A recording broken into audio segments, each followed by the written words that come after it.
The Philippines' agriculture, aquatic, and natural resources sector are full of potential, but it faces big challenges, especially in bringing the technologies to their intended users. To address this issue, the Philippine Technology Transfer Act of 2009 mandated the monitoring of efforts and the effectiveness of the research and development institutions in securing intellectual property protection and pursuing IP commercialization. In March 2016, DOST Picard established the DOST Picard Innovation and Technology Center, or the DPITC, which was designed to deliver quality services on intellectual property management and technology commercialization. The old PICAMARD building was renovated to become the headquarters of the DPITC. In the 5 years since the establishment of the DPITC, we have trained almost 6,000 researchers, technology transfer officers, and other clients on R&D management, and many more.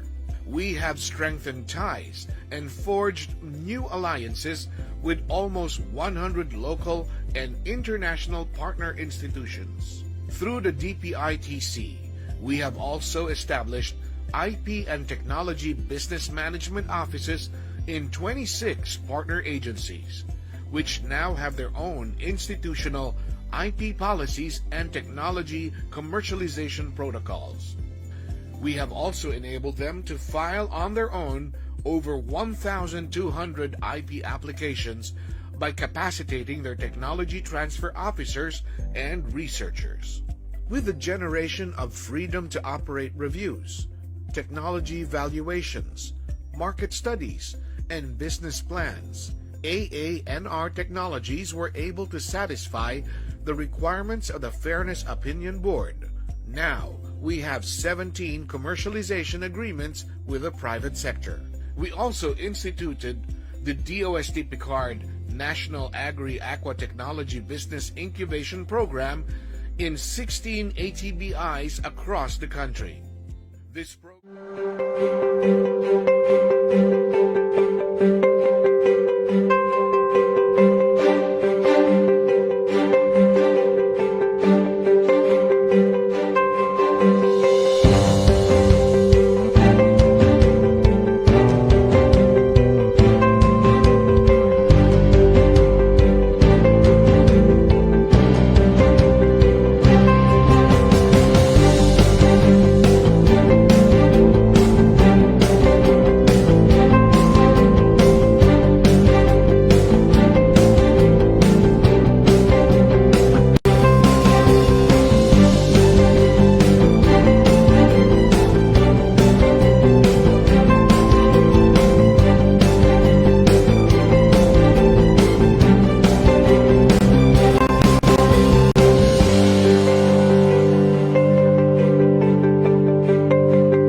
All participants' audio and video will be muted in the entirety of the plenary session. House Rule Number 2. During the open forum, participants may send their questions, comments, or suggestions via chat publicly to everyone.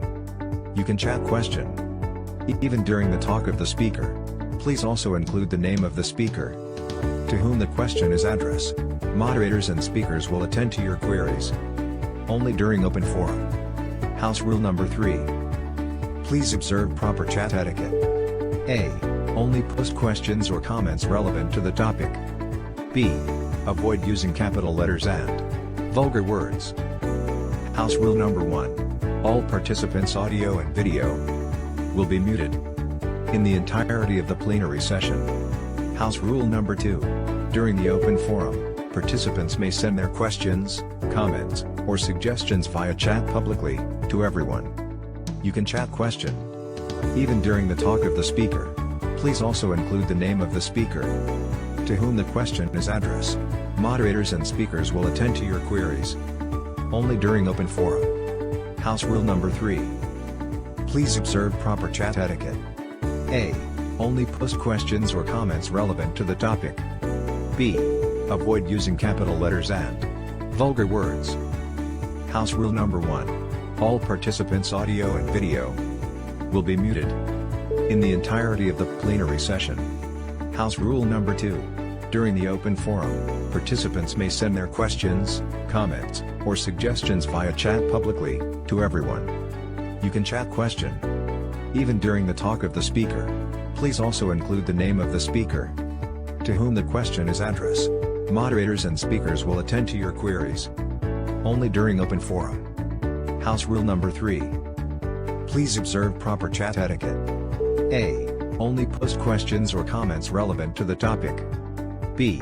Avoid using capital letters and vulgar words. House Rule Number 1. All participants.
Ladies and gentlemen, good morning.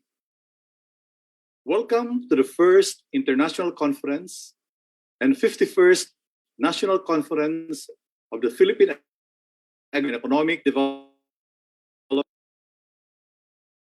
Dr. Vice President Conference Chair. Since this is a virtual conference, I would like to request everyone to switch to mute mode when not speaking or being addressed. You may opt for off during the photo op, requesting everyone to turn on. Thank you. To officially begin this opening ceremony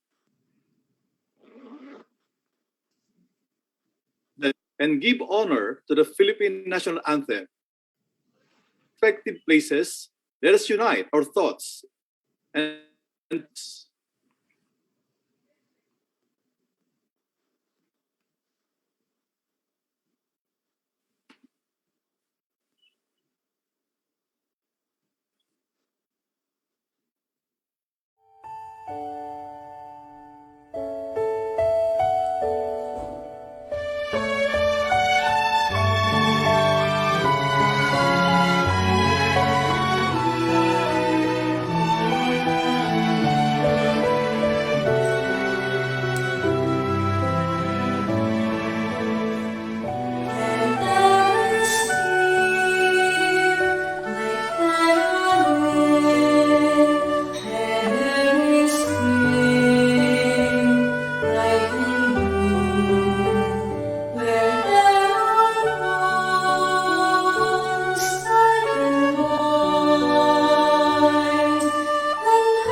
magiliw, perlas ng silangan, anak ng puso, sa dibdib mo'y buhay. Lupang hinirang, duyan ka ng magiging, sa manlulupig, di ka pasisili.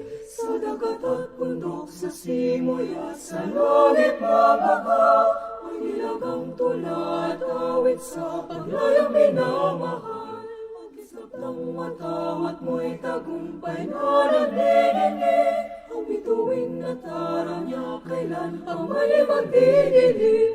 Lupa ng araw ng ating pagsinta, mo'y langit sa piling mo. Aming ligaya na pamay mga pilang mamatay ng dahil sa'yo.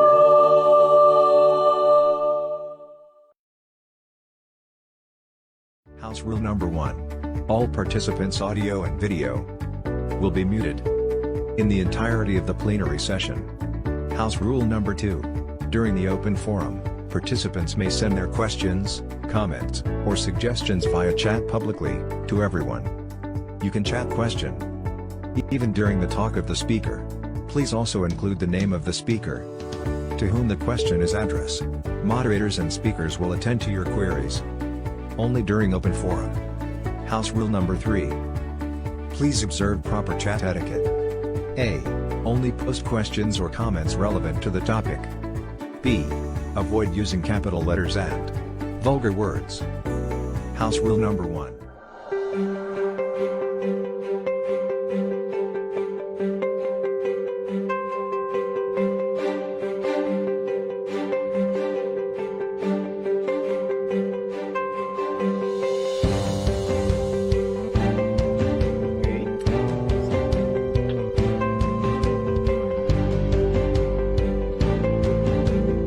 Christian yung national anthem. Basta ba? Wala ko sa Juan. Sir, tapos naputol yung connection ko. So thank you very much, Christian. We shall now listen to the message of the Philippine Agriculture and Economic Development Association President, Dr. Melvin B. Carlos.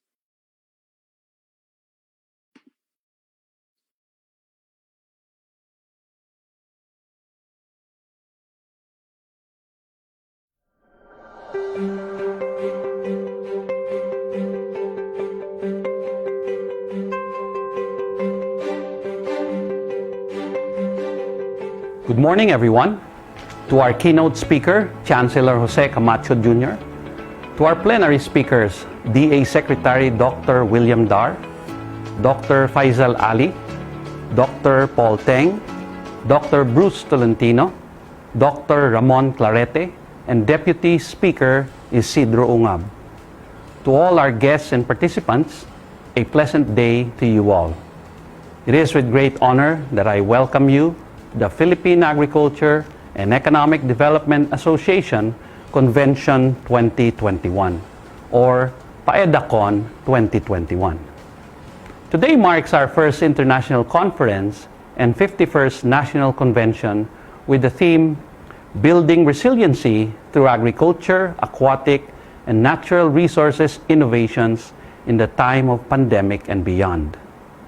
This two-day event seeks to provide a venue for local and international experts, economists, development practitioners, scientists, fellow civil servants, our colleagues from the academe, and participants from the public and private sectors to discuss not only the pre-existing but also emerging challenges and opportunities, as well as the risks and uncertainties that the agriculture, aquatic, and natural resource sectors are experiencing right now amidst the pandemic.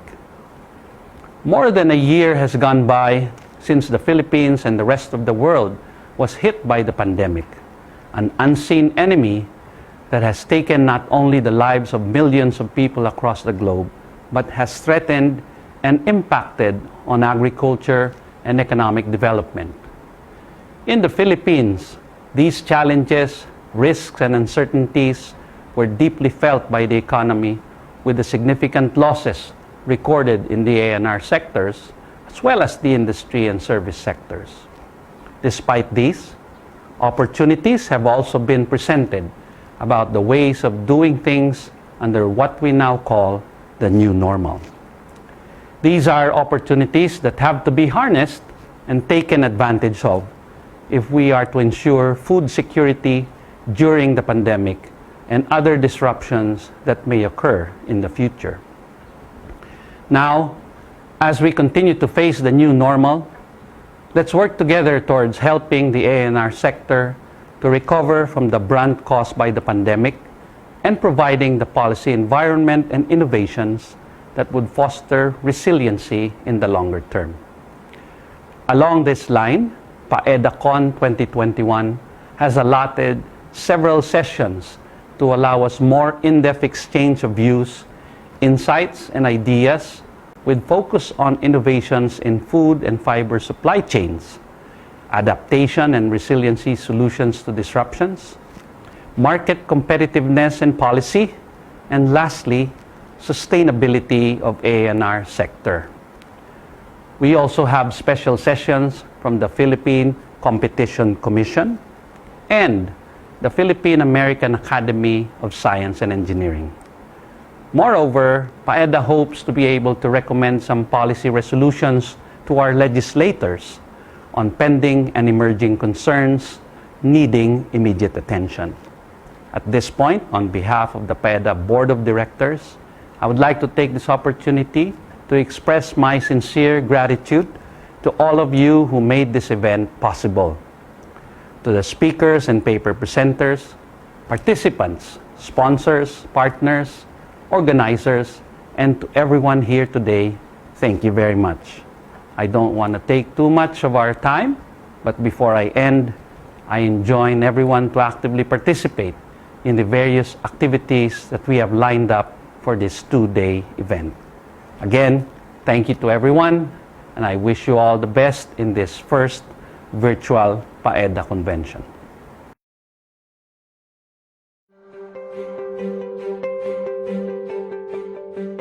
Thank you very much, Dr. Melvin, for your significant remarks and warm welcome to our participants.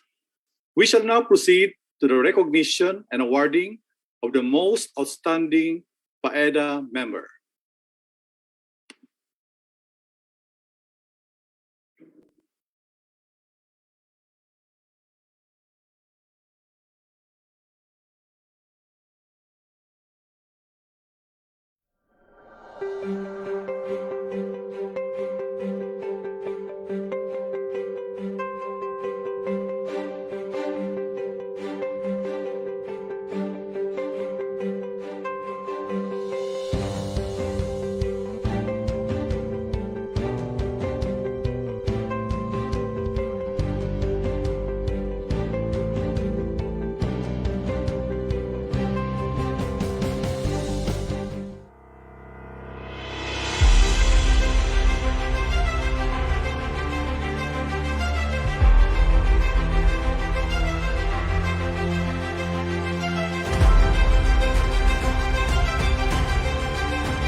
I would like to thank the Philippine Agriculture and Economic Development Association PAEDA for this honor of having been named as PAEDA's most outstanding member for this year.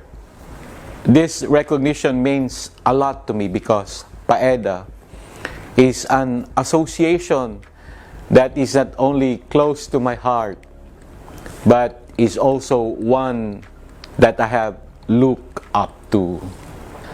Serving PAEDA for 5 straight years from 2007 to 2011 as your president and vice president is so memorable. Together we stage relevant scholarly activities that further promoted the causes of PAEDA in promoting small farmer productivity and profitability in the country. We also expanded our membership to ensure that the legacy started by our founders will be sustained by our generations and those who will come after us.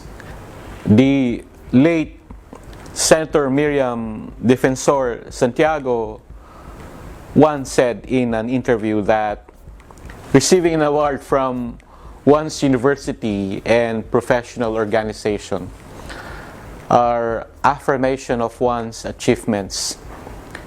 And if we follow this thought from one of the brilliant minds in contemporary Philippine politics and governance, I can say that I am deeply humbled and honored to receive this award from an esteemed professional association such as PAEDA, composed of the country's most respected and promising agriculturists, economists, and agricultural development scholars.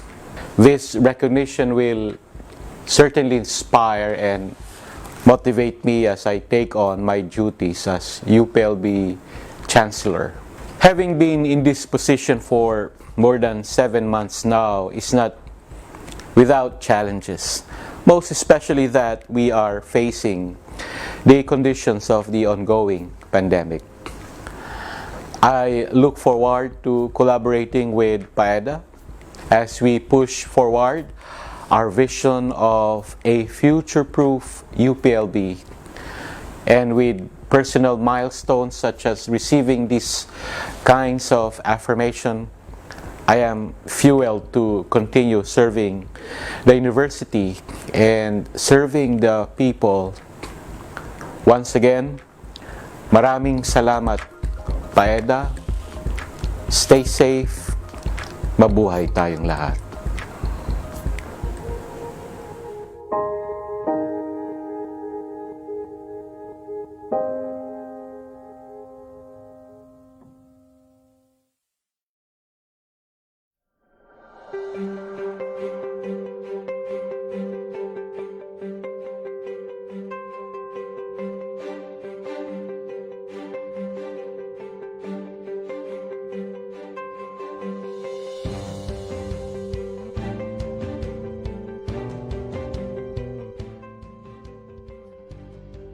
Let's raise our hands as a form of applause to our awardee.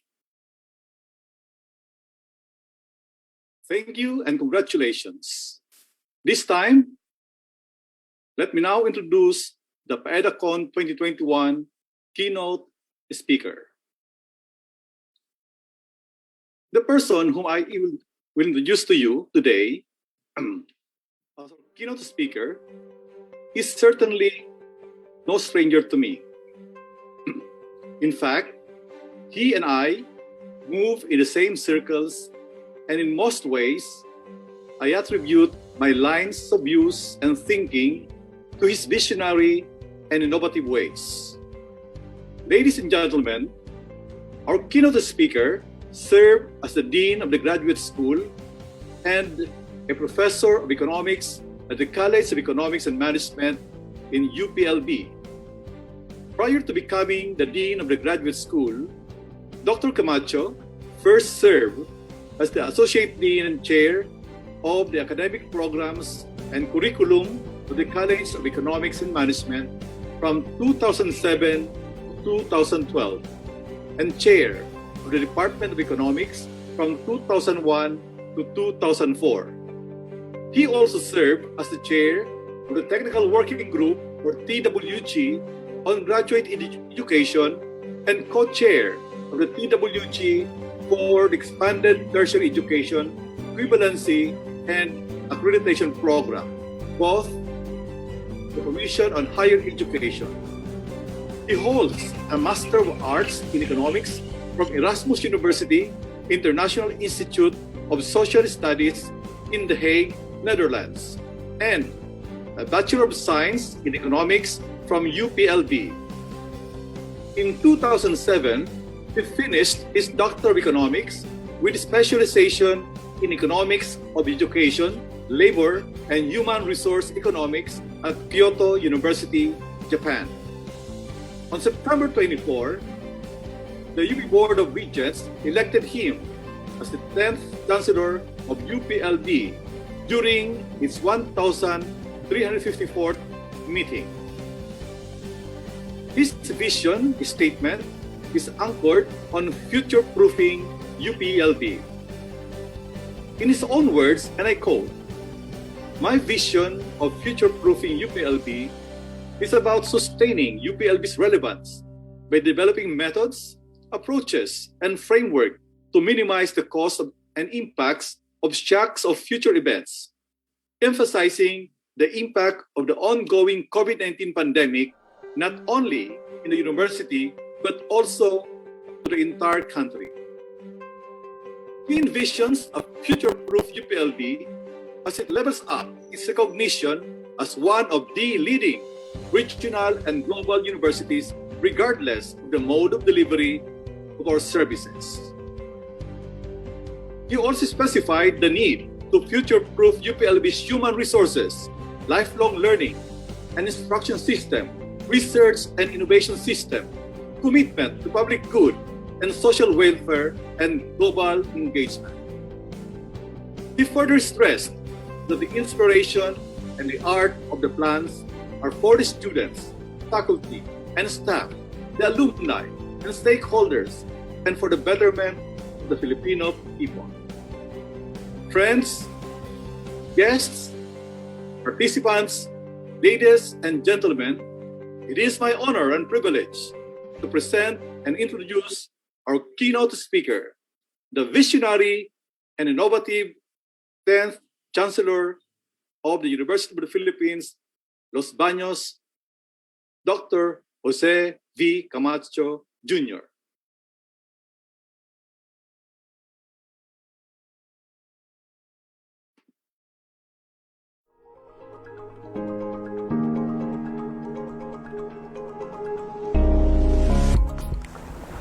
To the President of the Philippine Agriculture and Economic Development Association, Dr. Melvin Carlos, to PAEDA Vice President Dr. Arnulfo Mascareñas, to the board members and Director of PICARD's Socio-Economics Research Division, Dr. Ernesto Brown, to our plenary speakers, Department of Agriculture Secretary Honorable William Dar, Deputy Speaker, the Honorable Representative Isidro Ungab, Dr. Faisal Ali of Academy of Entrepreneurs, Australia, Nanyang Technological University Professor Paul Teng, and Bangko Sentral ng Pilipinas Monetary Board Member Dr. V. Bruce Tolentino, and to the members of PAEDA, fellow academics, economists, agriculturists, and all other conference participants, special and honorary guests, a pleasant good morning to all of you. Let me say thank you for the honor of being recognized as this year's most outstanding PAEDA member. I am grateful to be chosen, and I'm further inspired to continue working for the continued development of agriculture and economics in our country. For this year's convention, the theme is building resiliency through agriculture, aquatic and natural resources innovation in the time of pandemic and beyond. It is a very timely and accurate theme that captures the essence of what I believe the agriculture, fisheries, and natural resources sector must focus on moving forward. The COVID-19 pandemic has given us a powerful wake-up call. It reminded us of the primacy of the agricultural sector during this time of calamity. It exposed the various weaknesses and the shortcomings of many of our social systems, especially in terms of service delivery and the provision of aid and relief. And it made many of us realize that digital technologies such as smartphones and the internet have become critical necessities instead of just luxuries. Nevertheless, at the height of community quarantines, the agricultural sector emerged as the bright spot of the country's economy in 2020.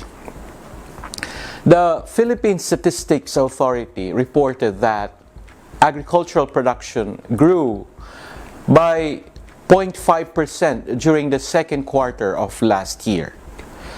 Most notably, crops recorded a 5% growth, while fisheries posted a 0.9% growth.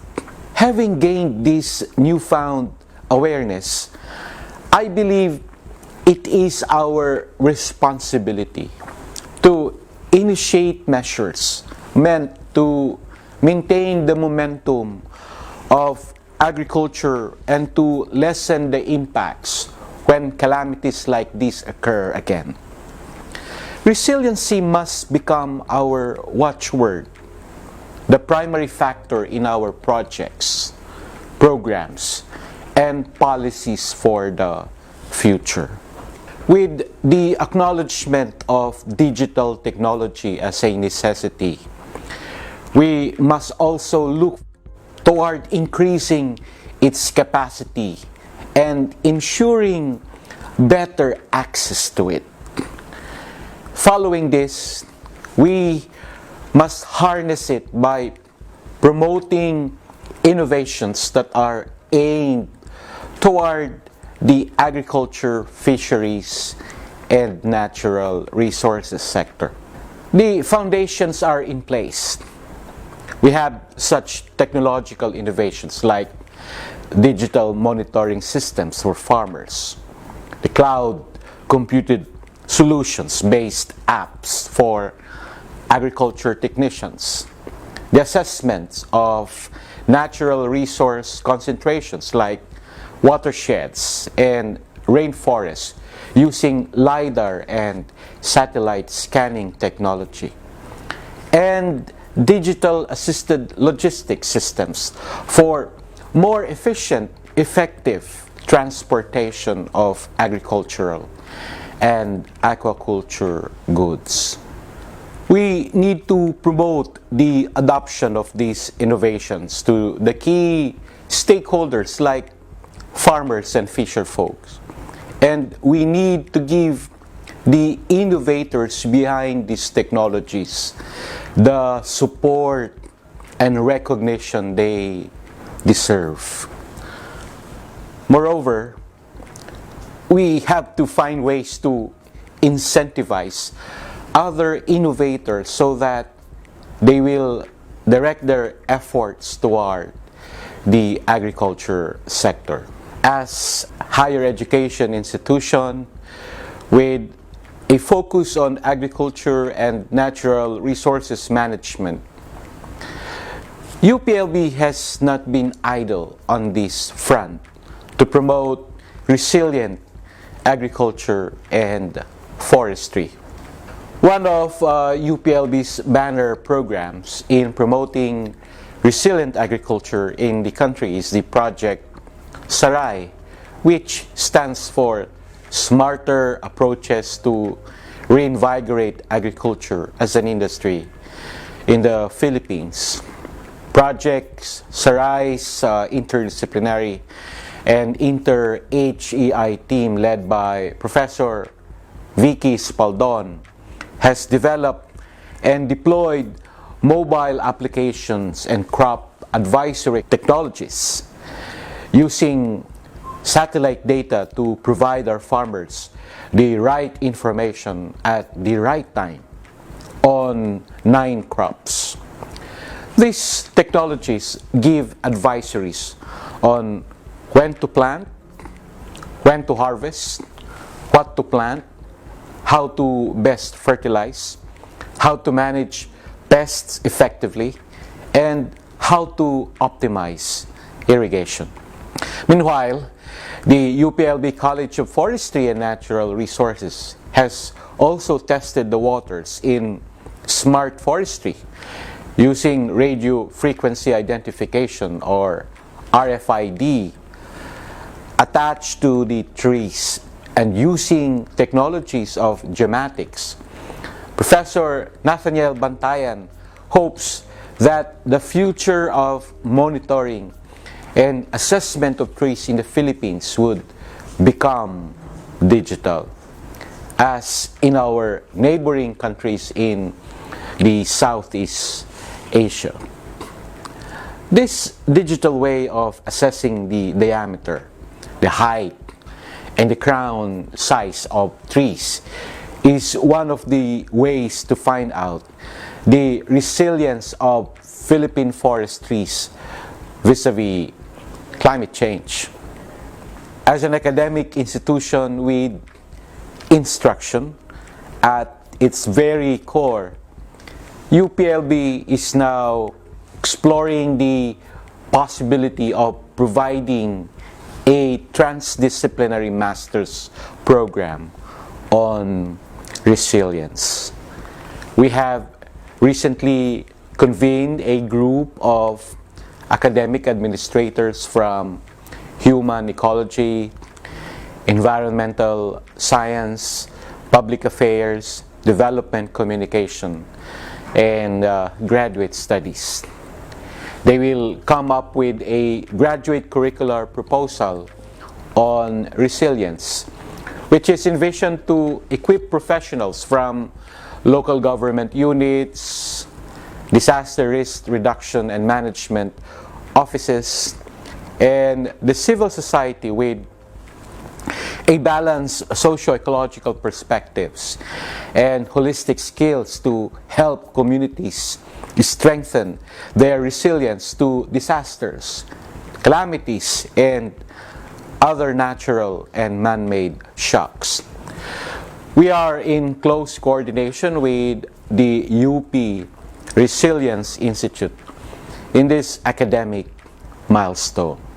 Giving ample attention to curricular programs on resilience is our way of improving the capacity of our human resources, helping elevate the level of competence of our policymakers, frontliners, and field personnel is one way to future-proof the resiliency of our country.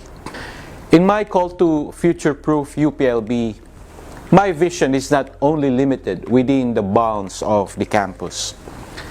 This collective future-proofing endeavor also covers what UPLB can do for the agriculture and natural resources sectors, which are basically the receiving end of UPLB's growing and ever-expanding research and public service programs. While these technologies and visions at hand, UPLB is very excited to collaborate with other institutions and organizations for ways in promoting and developing them further. Indeed, that is one of my primary goals for the PAEDACON 2021. That this will serve as a platform to bring together experts, practitioners from all over the world for collaborative work.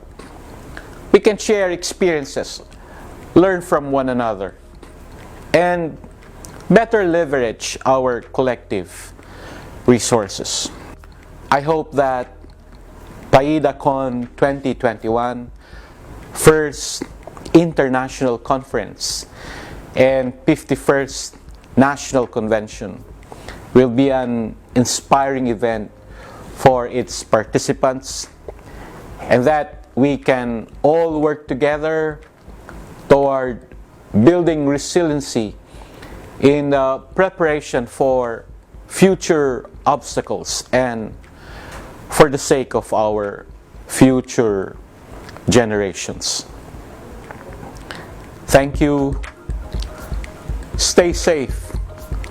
And mabuhay tayong lahat.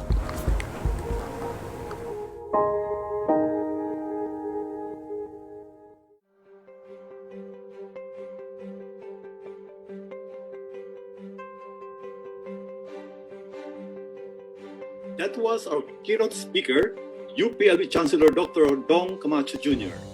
Thank you so much, Dr. Dong. We shall now view the pre-recorded video of our keynote speaker receiving the certificate and token from Dr. Melvin Carlos, PAEDA President.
Philippine Agriculture and Economic Development Association presents the Certificate of Appreciation to Jose V. Camacho Jr., Chancellor, University of the Philippines, Los Baños, for having served as keynote speaker during the PAEDA First International Conference and 51st National Convention with the theme Building Resiliency Through Agriculture, Aquatic and Natural Resources, Innovations in the Time of Pandemic and Beyond, held on June 3 to 4, 2021 via online platform, given this third day of June 2021.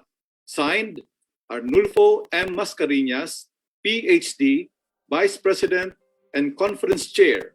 Signed, Melvin V. Carlos, PhD, President.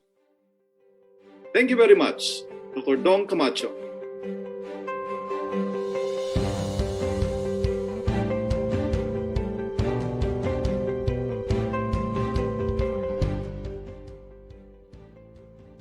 Before we proceed to the plenary session, there are certain guidelines that we need to remember. Please welcome Dr. Ernesto O. Brown, board member, who will virtually give us the mechanics of this convention. Dr. Brown?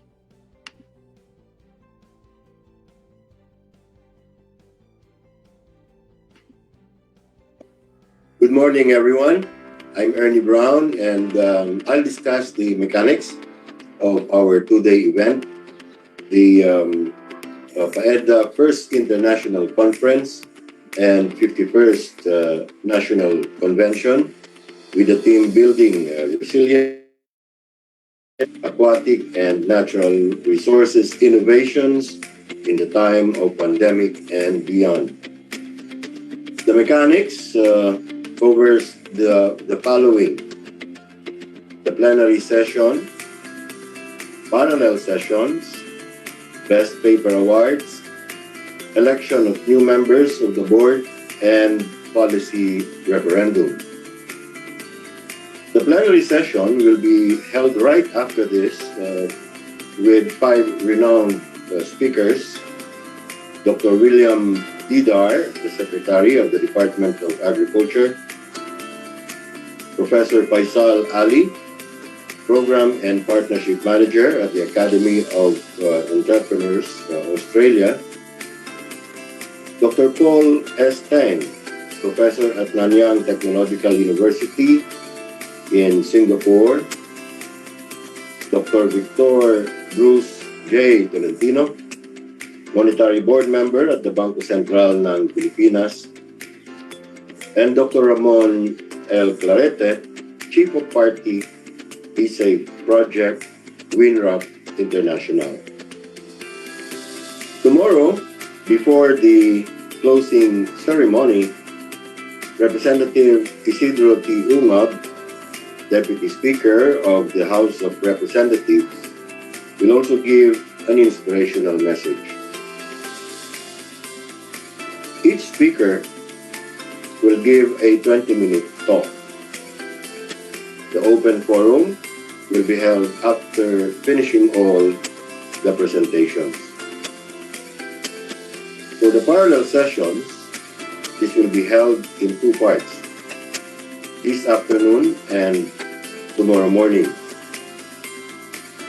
There are 8 parallel sessions covering the 4 main topics: innovations in food and fiber supply chain, market competitiveness and policy, adaptation and resiliency solutions, and sustainability of the AANR sector. AANR is Agriculture, Aquatic, and Natural Resources sector.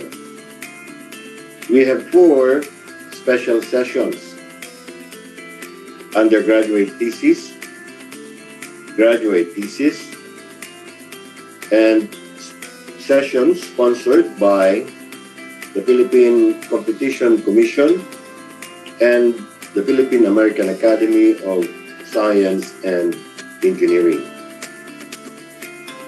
For each parallel session, breakout room will be created. You may choose which breakout session you want to attend.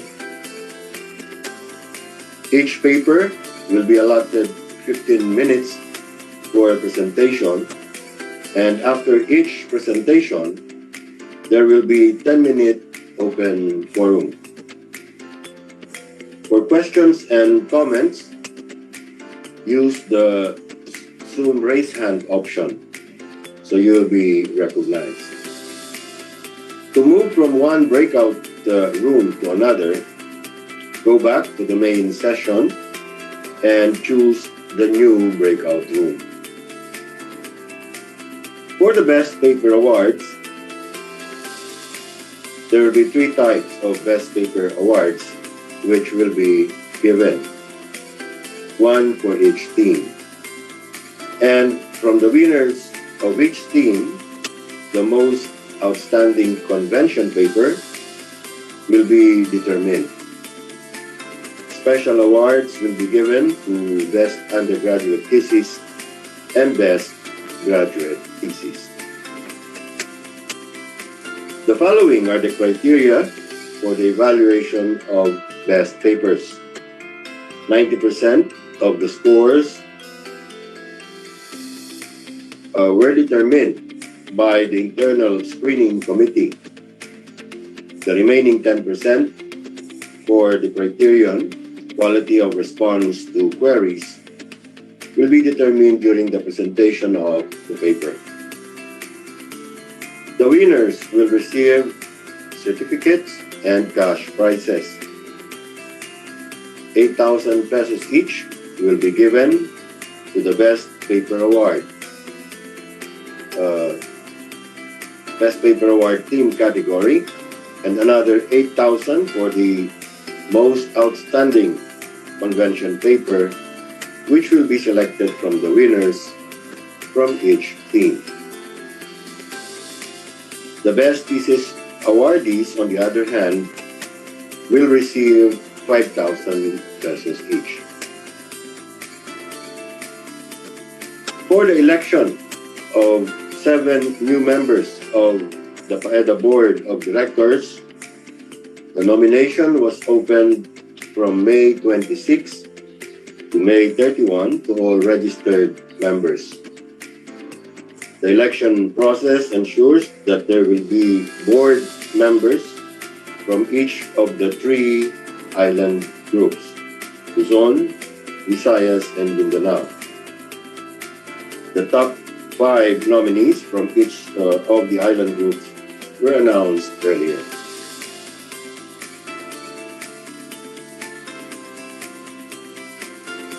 All registered members to this convention who have paid membership or renewal fee can elect among the nominees by filling up the election form through the link posted on the screen.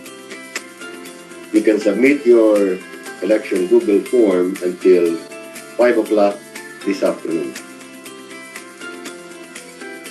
The 7 new members of the Board of Directors will be announced and have their oath-taking during the closing ceremony tomorrow.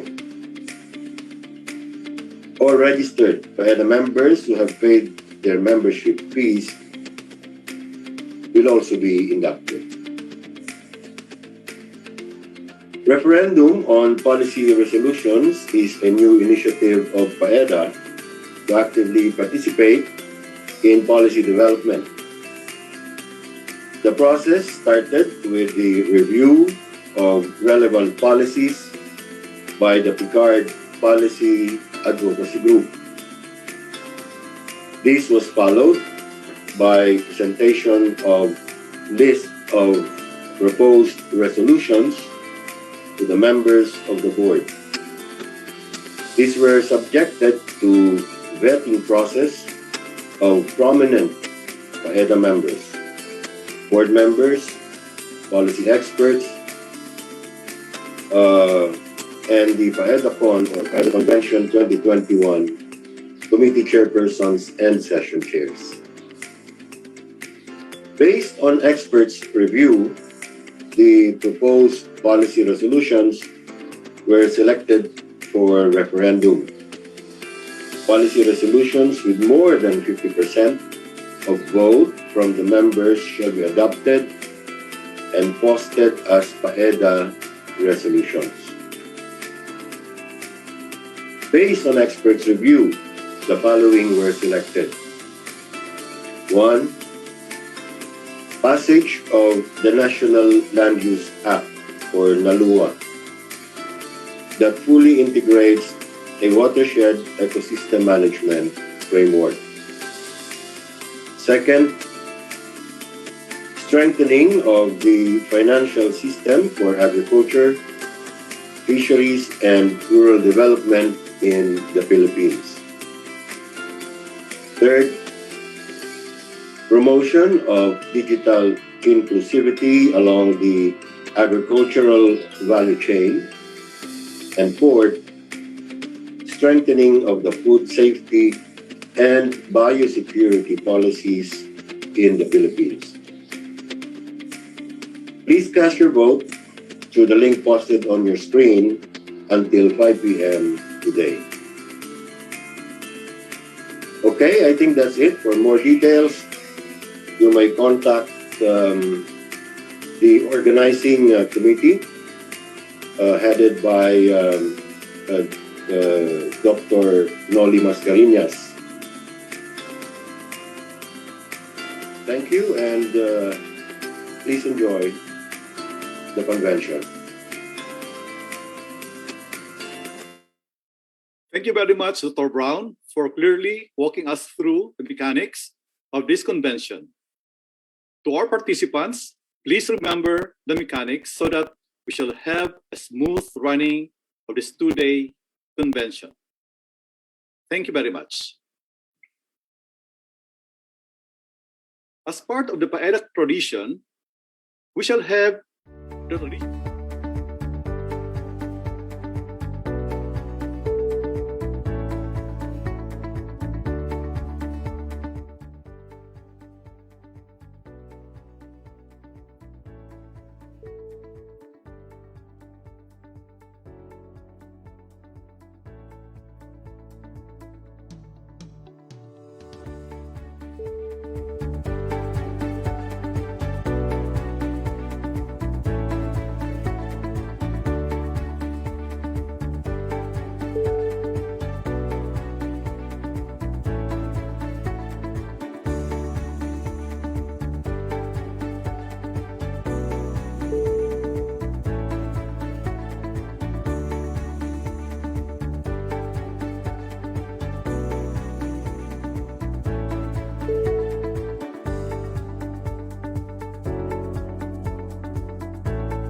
Okay na.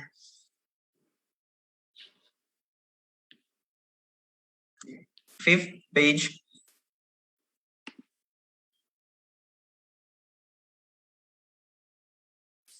Sixth page.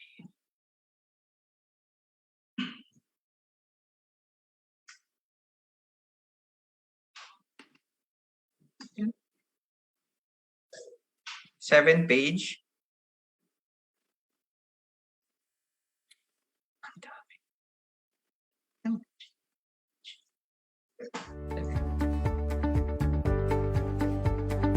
page.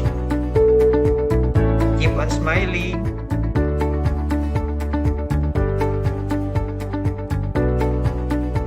9th page.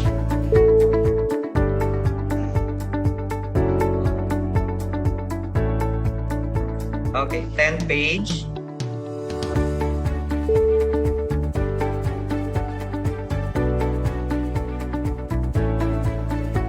Okay, last page. Okay, thank you very much.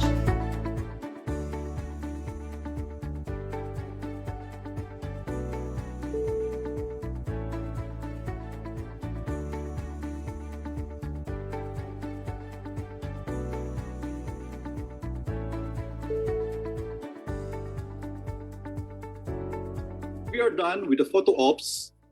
You may opt to remain visible with your video cams on, or you may turn off your video cams. Thank you so much. You may also wish to have your snacks while we're waiting for the plenary session to begin.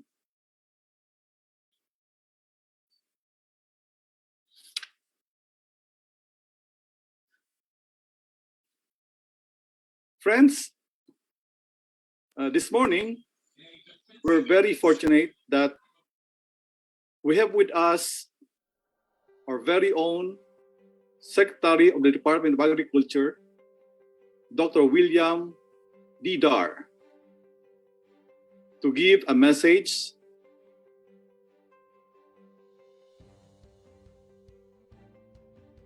this morning.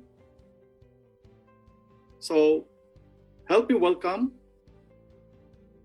our Secretary of the Department of Agriculture, Dr. William Dar.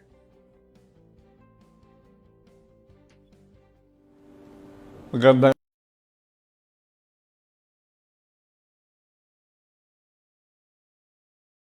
araw po sa ating lahat.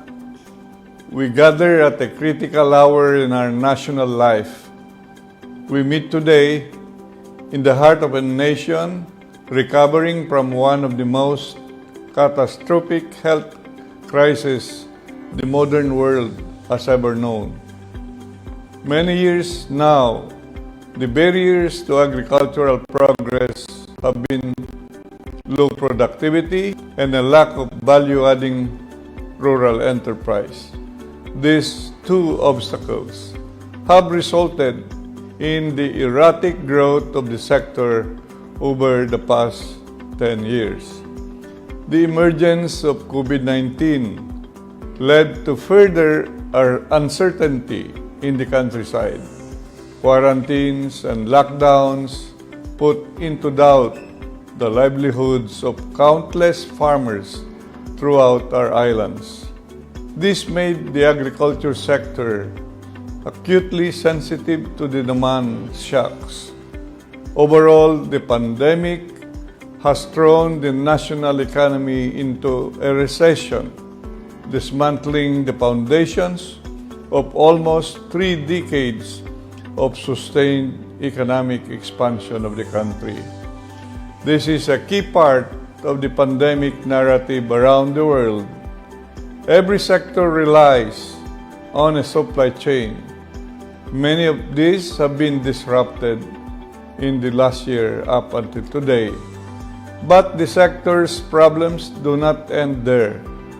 We are 21 years into this new century, and we have seen our farmlands dwindle even as food production saw moments of heart-rending decline, disease, and calamity.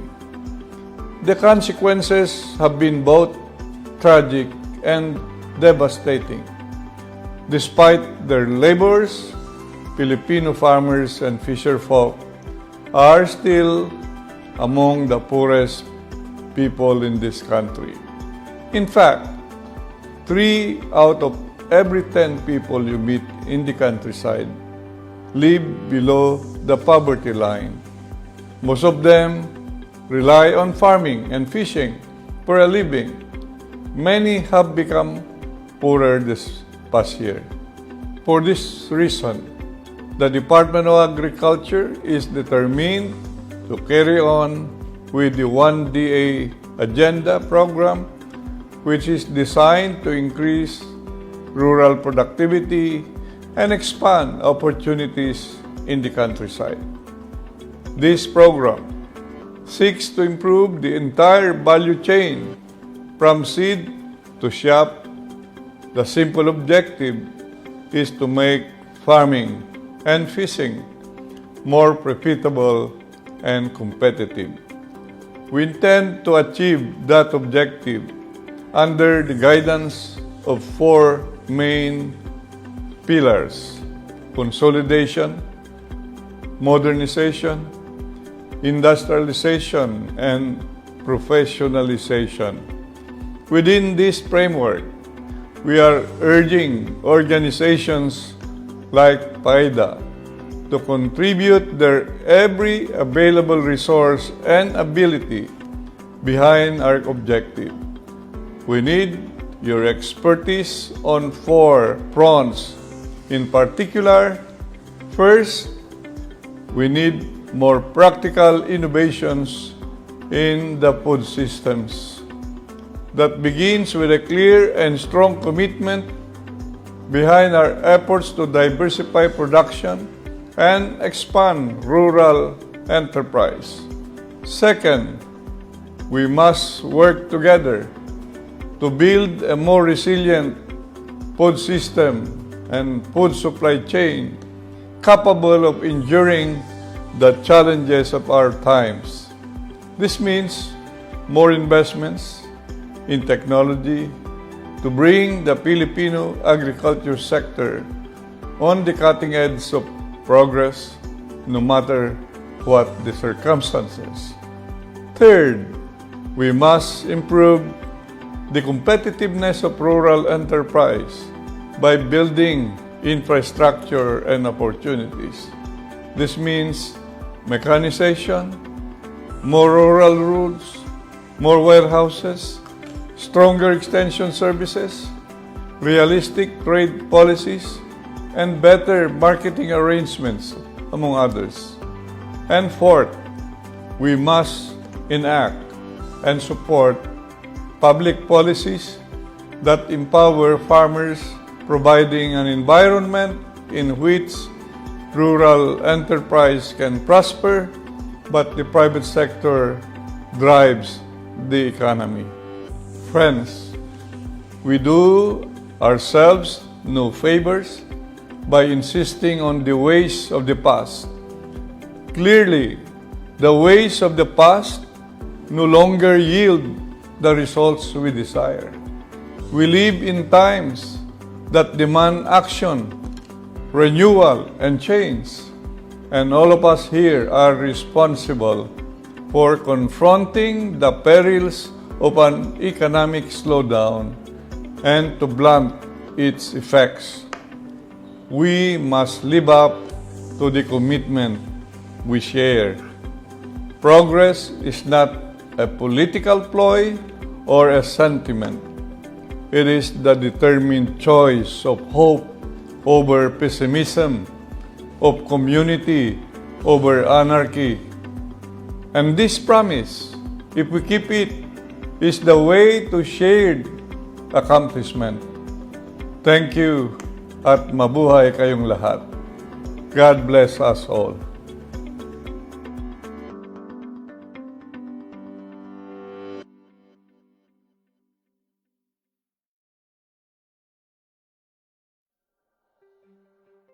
Indeed, this pandemic has caused catastrophic effect. It has thrown the economy into recession.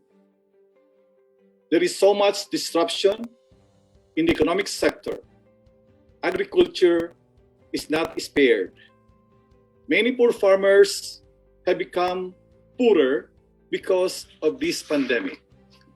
Thank you very much, Secretary Dar, for your very insightful discussion and for providing the guidance on how we could navigate in this pandemic. Again, thank you very much, Dr. Dar. We shall now proceed to our first plenary speaker. Our speaker is the Program and Partnership Manager of the Academy of Entrepreneurs, Australia. Ladies and gentlemen, to give us the insights into strategies in agripreneurship during the pandemic for youth entrepreneurs, please welcome Mr. Faisal Ali.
and specifically on the topic of turning ideas into a business. So, can I share my slide?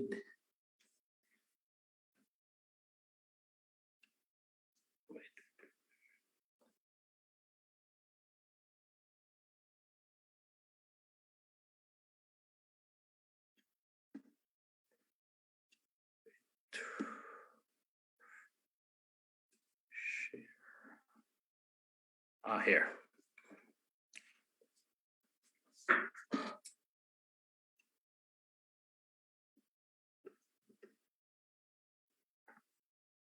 Can everyone see my slide?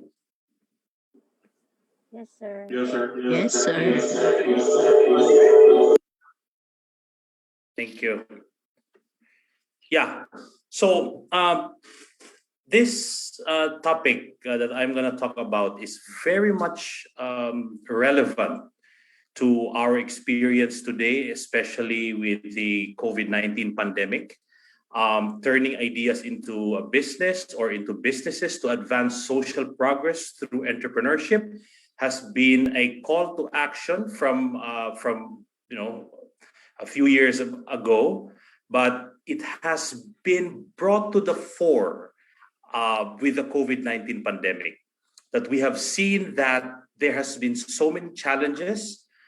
We have seen that the issues that are outlined in the UN, United Nations Sustainable Development Goals, have been exacerbated or have been highlighted, and people are out of jobs. People are really having difficulty, and there has been so much damage to the economy, and not just to the economy, but to our social structures as well.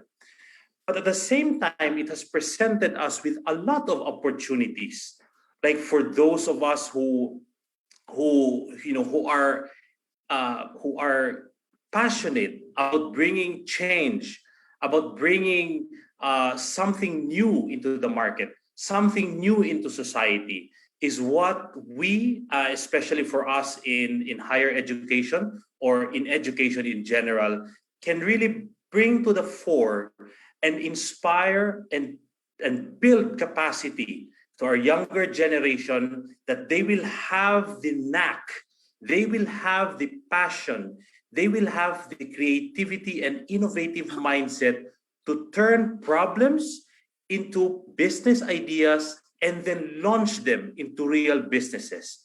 And I would love to quote Professor Muhammad Yunus, that now is the time, although he has said it time and again, but facing that now that we are facing the COVID-19 pandemic, now is the time for our youth and even for ourselves to become job creators and not merely job seekers.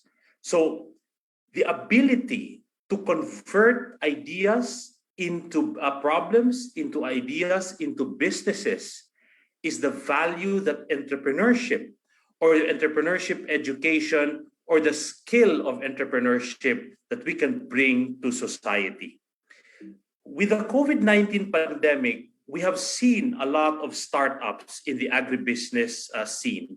And in my presentation here, I'll be highlighting a few of them. And there's a lot of examples on the web that we can find. And even in our midst, in Metro Manila, in the Visayas, in Mindanao, and in Northern Luzon, and in other regions of the Philippines, there have been a lot of inspiring stories that our kababayans, or our fellow students, our fellow faculty members, and our fellow citizens in the Philippines have taken upon themselves to create something new.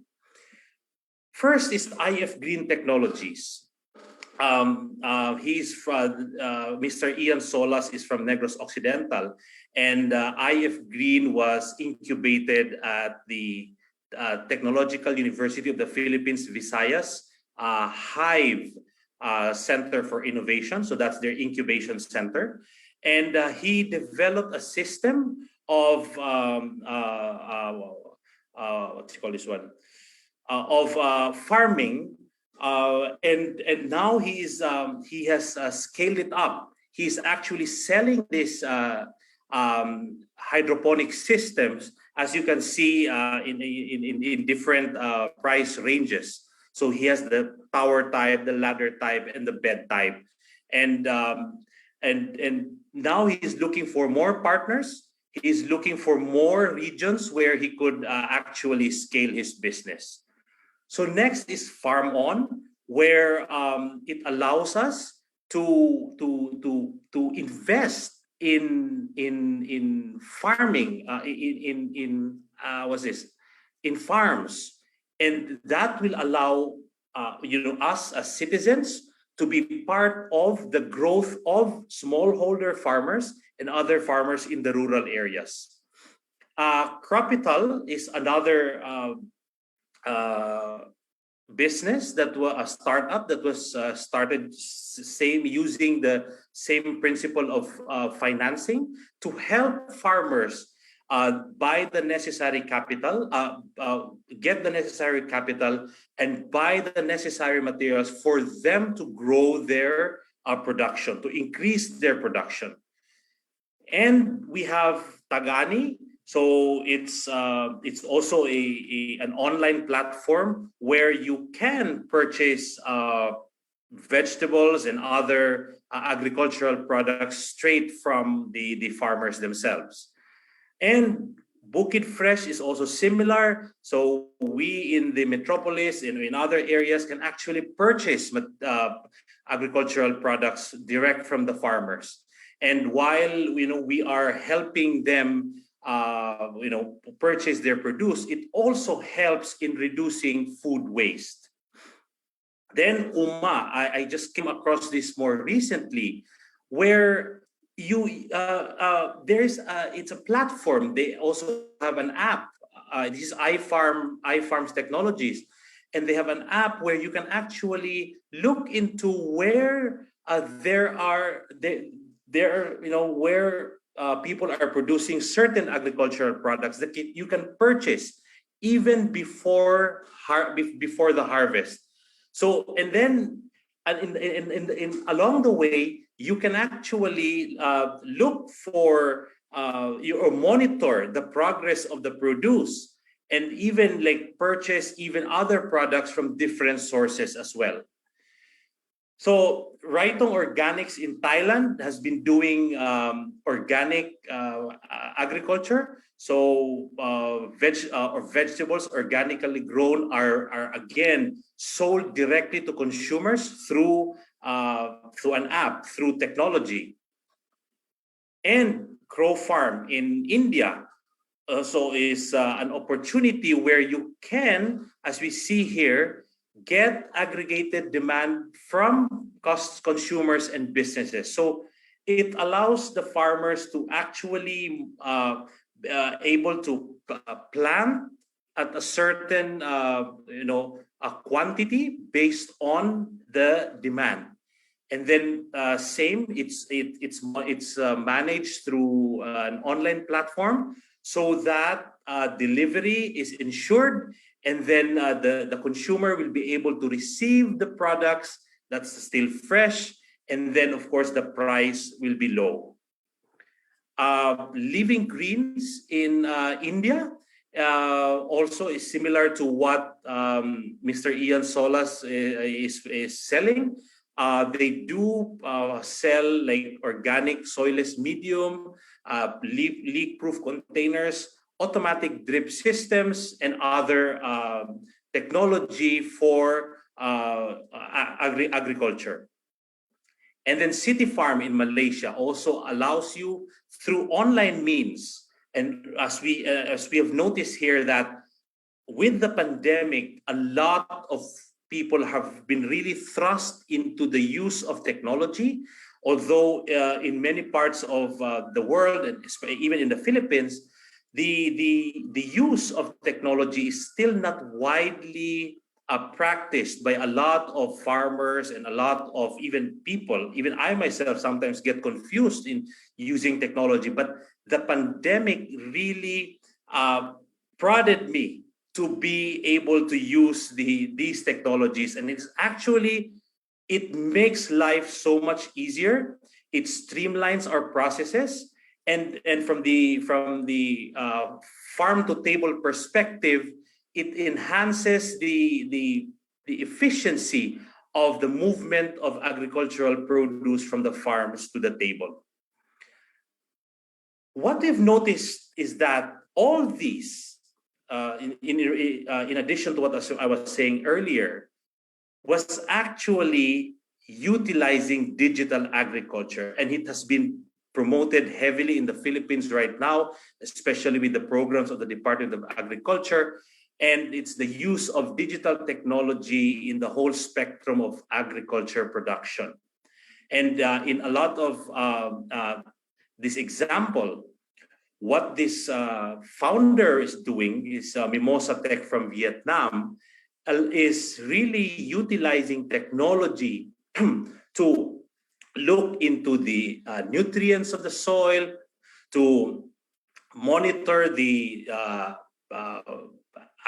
pH of the water, and apply agriculture in a smart manner, as well apply fertilizer in a smart manner, and how you manage the fertilizers, and also manage the climate of the greenhouse to ensure that the plants or the agricultural produce will be will bear fruit, and will be able to get harvested in a timely and more efficient manner. So nowadays we've seen a lot of examples of Internet of Things and artificial intelligence in the management of crop production, and also using blockchain, especially in terms of ensuring that the produce is really sold in the proper way, and it gets to markets, it gets to the consumers through safer means in terms of financial management. And then drones have been heavily used also as to spray or to apply fertilizer, or to even monitor the growth of the plants. And a lot of technology, a lot of farms are also using now virtual reality and augmented reality, and this helps them monitor the growth of the agricultural produce. Robotics also used in a lot of areas, like planting rice, or monitoring monitoring the health of plants. And more recently, now we have been seeing that they a lot in some laboratories abroad, and this example was from Israel, that they're now creating 3D printed beef. And I don't know how that will, I don't know how that will work out. But the good thing about this is that it's now giving us an alternative to to meat that would be produced with lower carbon emissions. And there's so much technology, and they always ask us, are we ready? There's technology out there. It's a matter of how we're going to use it, how we're going to apply it to the challenges, to the problems that we are facing. The use of technology is one thing, but the incorporation of technology as a tool to solve problems, from this perspective, social and environmental problems, through agribusiness or agripreneurship, is something that we need to further develop. A lot of our students are really passionate about bringing change. And I have seen that in a lot of universities I have visited, that, and especially nowadays that, internet is everywhere. People have access to information. People have access to different kinds of examples of the use of technology to solve problems. But where do we start? And if we ask, are we ready? Of course we are ready. And all of us here today can say for sure that we are ready to be part of how we can change the world, or how we can bring betterment to society in whatever capacity that we have.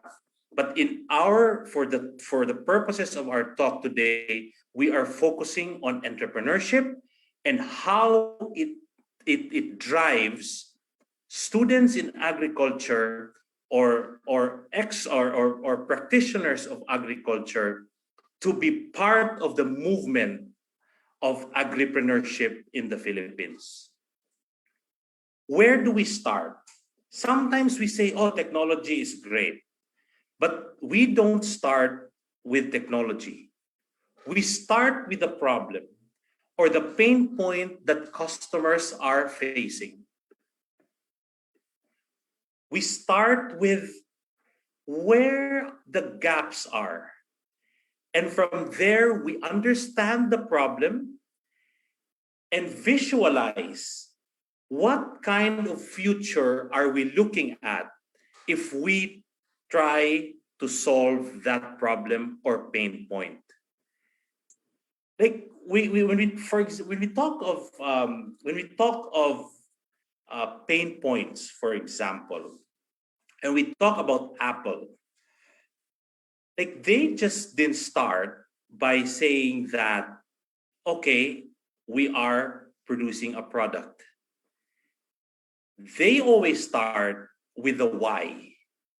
The why for Apple was to create a seamless or a better quality of life through access to online experience. And that is through, and wherever you are, and that is through the mobile phone. And that's where they started. From a mobile phone that had a keypad in it, they transformed the mobile phone into a like the smartphone that we have now. No more keypads, and it actually acts like a television, but at the palm of your hands. That's where they started. But for our purposes, where do we start?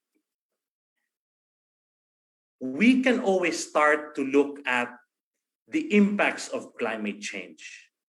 Hunger that's pervasive in a lot of sectors of society. The low income of farmers. How do we address the low income of farmers? What technology are we going to use to address this? What areas of business are we going to look at to alleviate the plight of farmers? What about water scarcity? This is, since we are talking of agripreneurship here or agribusiness, water is a very important part of agricultural production. But in a few years from now, and we have been noticing it, there has been a competition of water uses, whether we're gonna provide more water for agriculture, whether we're gonna provide more water for industrial production, or whether we are going to provide water for domestic consumption. And how do we address undernourishment? These may be broad terms that we are talking about, like health impacts, land degradation, rising food demand, food waste, like billions of tons of food waste annually, and access to food. There's so much food insecurity. These are broad terms. But if we train ourselves and our students to look into the details of this and learn how to use the 5 whys, like we ask ourselves, why is this a problem? Why? Until we hit the point where that why is basically the root cause of the problem. And that's what we're gonna tackle. And always, we look towards the Sustainable Development Goals of the United Nations.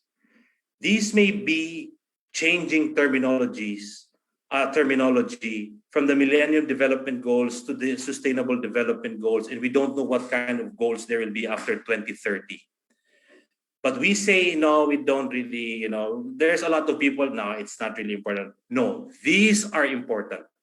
These are the foundation of where our passion to bring positive impact to society will come from. This is our inspiration to do more. There's so much poverty that we see, hunger. There's a lot of ill health and not good well-being. Education is really challenged. There's so much inequality. And this is where we start. We get inspiration from the UN Sustainable Development Goals. And I call on for all of us here in university, that we make the UN SDGs a main part or a central part in our teaching and learning, and guide our students or the next generation to look at where the Philippines or even the region where we belong in Asia, where we are standing in terms of the targets of these goals and where we can contribute. And in that way, we can make better citizens out of our students and the youth. And we need startups and agribusinesses to answer vital questions. And these are the questions that need to ensure that the startups and agribusinesses, achieve the triple bottom line, or the environmental, social, and financial profits. Nowadays, financial profit is really badly needed because of what has happened in the pandemic. But it must not allow us to lose sight, or it must not allow startups and agribusinesses to lose sight of the need to promote social or a better social well-being and environmental protection. Because while we may make profits now financially, and it works well for us, but if we don't look at the social and environmental aspects, that will be a very big challenge for us in the future. And that will even bring so much financial burden in our economy. So we have to look at who our key partners are. So startups and agripreneurs need to look who their partners, what they're doing, and what their activities and resources are. What is the cost structure? What are our revenue streams? And very important is the value proposition of our business. The channels where we source our products and bring them to the market. How will we promote good relationships between us as the startup or agribusiness and our customers? And what customer segments are we looking at? And when we say customer segments, are we also referring to the stakeholders or the beneficiaries of the business? If we are looking at it from the social entrepreneurship perspective. So these are the things that now we have to be more mindful of, or to mainstream in the teaching and learning scene, so that businesses and startups will be thinking of starting a venture in totality. And while that is looking more from the business perspective, we have to be looking also at ecosystem services. What ecosystem services is our business or our enterprise utilizing? How do we measure our impact? How do we measure our triple bottom line? And how do we define success? Is success just about money, or is success about money and improving the lives of farmers and not really contributing much to environmental degradation? And again, we have to go back to the UN SDGs and start from there. Look at the problem from that perspective. And how do we engage with stakeholders? Like, it's not only our business that matters, but it's also their desires, their interests, and their aspiration that also matters a lot. So to become successful agripreneurs, there is a need to strengthen skills in finance. We also need to build expertise in digital marketing and learn systems and new technology that would make our businesses lean and efficient. And we have to learn how to analyze market trends. And by analyzing market trends and the trends of the problems or the challenges, social and environmental, that we are facing in society, allows us to better understand the market trend of business and devise business models that would be good for that trend and for the problem that we are solving. And there is a need to understand and learn sales and negotiations, as well as expertise in project management. And we just don't pitch, but we do the winning pitch. It's great to learn how to tell a story, how to encourage people to buy into our idea or our business by creating that story where we thought of it in a design thinking process by understanding the problem and the plight of our customers and our beneficiaries and stakeholders, and designing a product or a service that is apt for that problem. And now is the time that we strengthen synergies and partnerships so that we can create a nationwide network of higher education institutions, incubators, mentors, investors, policymakers, and all experts in the agriculture field. And in doing so, we will be able to create the Philippine agripreneurship ecosystem. And by ecosystem, it means that it's not only one business or this agripreneur or this entrepreneur acting in themselves or himself or herself, but it will be a collective action where we support each other through training, through investment, and through channels that will open up new markets, not just domestically in the Philippines, but also regionally and internationally. So on that note, thank you very much. And at the Academy of Entrepreneurs, we always say, from now on, we boss our future. We create the future and we bring change to the world, positive change. Thank you very much.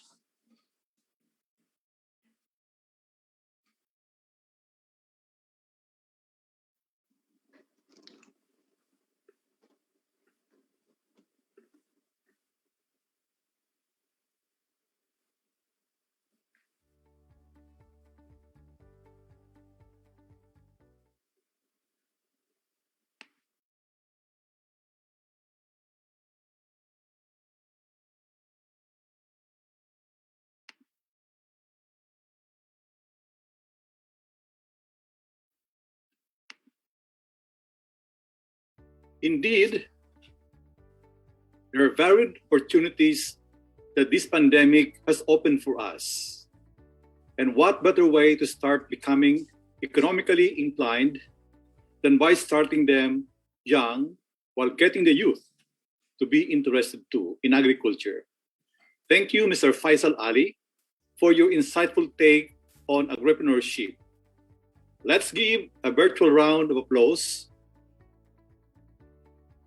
either by raising your hands or turning on your video to show your applause for the first plenary speaker, Mr. Faisal Ali. Thank you so much. Thank you. This benefit that had that benefit was signed in 1962.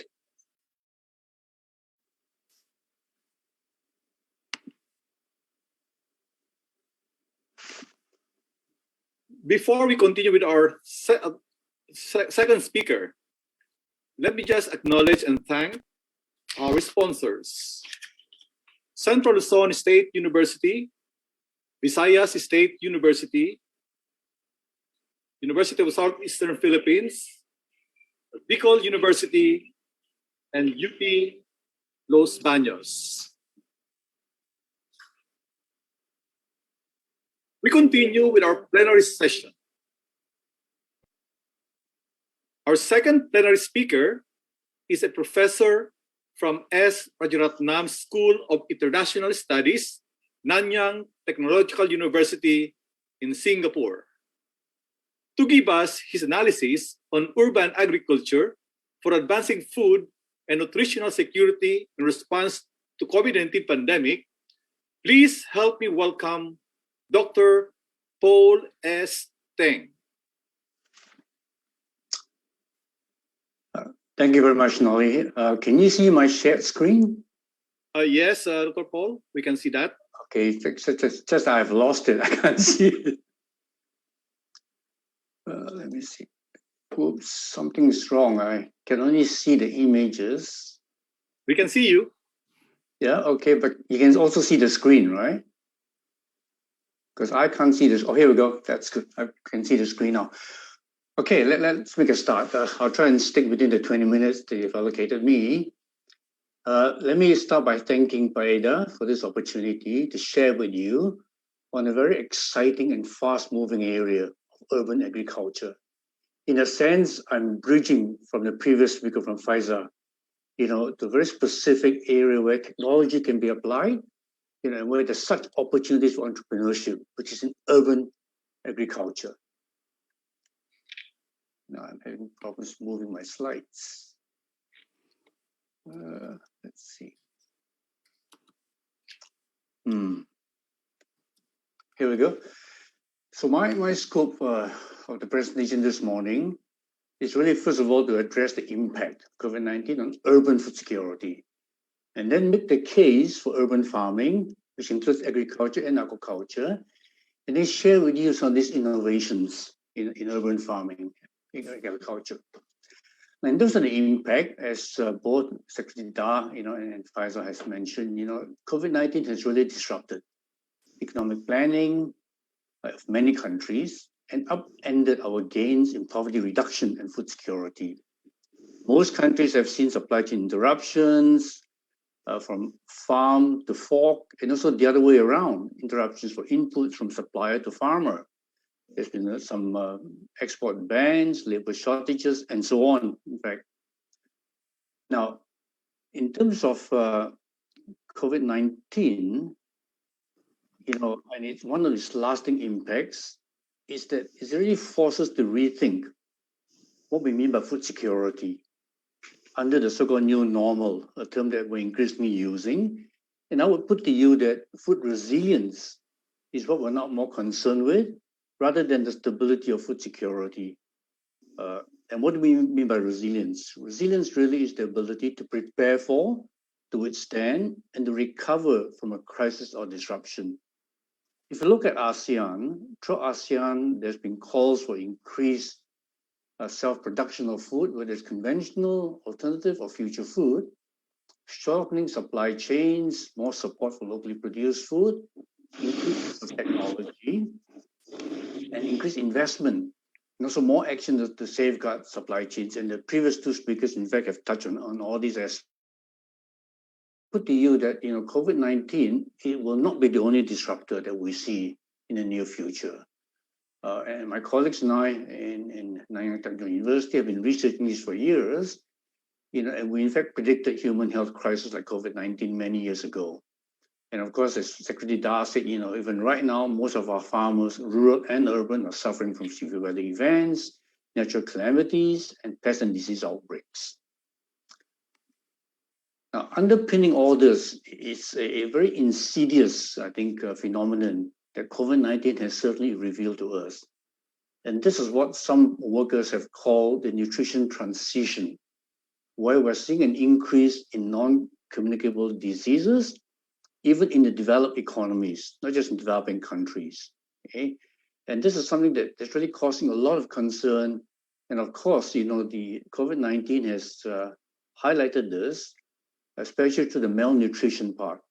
But it's also highlighted the changes in diet, okay, because of affordability and overindulgence, in fact, in processed food, sweetened food, and so on, and leading to which, diabetes is just one good example, of a non-communicable disease. So that's what I wanted to share with you for the first part, in a very general sense, the impact that COVID-19 has created on the food and nutrition scene, especially in the ASEAN region. Let me now move on to the next part of my presentation, where I want to talk about why urban farming, okay, especially in countries like the Philippines, even China, Japan, where there's still a fair amount of land in the countryside. I think one thing we need to remind ourselves is that, as the Food and Agriculture Organization has said, we need to increase our food supply by 50% by 2050 to meet the demand that is expected. Okay, so that's the macro level. And then at the sub level is urbanization. 2008, as some of us know, was the turning point where the world became an urban society. That is the fact that cities are increasingly becoming the locus of poverty, okay, accompanied by food insecurity and malnutrition. It's not just the countryside anymore, the cities themselves, especially some of the mega cities of the world, in all continents, in fact, where we're seeing that, the locus of poverty, okay, it's very evident at all. So it's logical for us to ask the question, why can't be cities or urban areas be part of the solution and not just the problem? I wrote about this more than 10 years ago in 2012, and even in Singapore, a small city state, we've seen a change in thinking, change in mindset itself. The questions as to whether technology enable urban farms can be a winner for Singapore. In fact, I think Faisal gave good examples of technologies, many of which, in fact, are targeted at urban areas. Okay? And so much so that, when we look at what's happening in Singapore, 2019 saw Singapore shifting away remarkably, okay, from agriculture, from non-agriculture back to agriculture. Okay, and I'll share some of these, kind of movements within Singapore that really illustrate what big cities are now finally doing in terms of practicing urban agriculture. But to make the case itself as to why urban agriculture is important, there's really many strong arguments. We don't see urban agriculture replacing rural agriculture. Okay, they're complementary. The question we ask is, why can't cities be part of the solution and not just be viewed as the problem? Okay, and certainly because urban areas have become a locus for poverty, and that leads to food insecurity, we need to ask the question, how do we enhance urban food security? And I will put to you that urban farming is one way to do it. Okay, and there's also opportunities for local economic development. I remember years ago when I lived in the Philippines at UPLB, there was Ikapati Farm, started by Nicky Perlis, where he tried to involve the local community in creating employment. Okay? And of course, finally, the greening of the city. As some of you who have visited Singapore well know, Singapore's paradigm is not just a green city, but a city in a garden, and now increasing the city in a forest. Okay?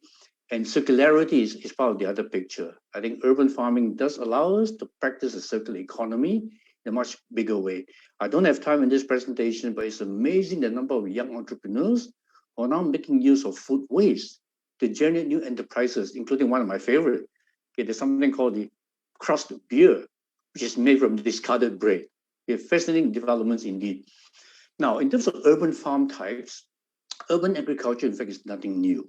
It's been around for a long time, and this ranges from micro farming around houses, community gardens, to in fact enterprises. On the bottom right-hand side of my screen here, you actually see a rooftop rice farm in China that yields about 5 tons per hectare. Incredible, but true. Okay? So we see a whole range of possible urban farm types. Okay? Now, what we also know, and it's been estimated by FAO, the Food and Agriculture Organization, is that 15 to 20% of the world's food currently is from urban, peri-urban agriculture. So can we narrow that into just urban instead of just peri-urban? Okay? Peri-urban is the area around cities. Okay? And in the old days, that used to be the area that would dictate the size the cities can grow. How much food can be moved in from the peri-urban area into urban. Okay? Now, as an academic, I have to give you the pros and cons of urban farming. I think the pros, especially as COVID-19 has shown, is that you have a much shorter, manageable supply chain from producer to consumer. Of course, the caveat there is that you have labor to move things around.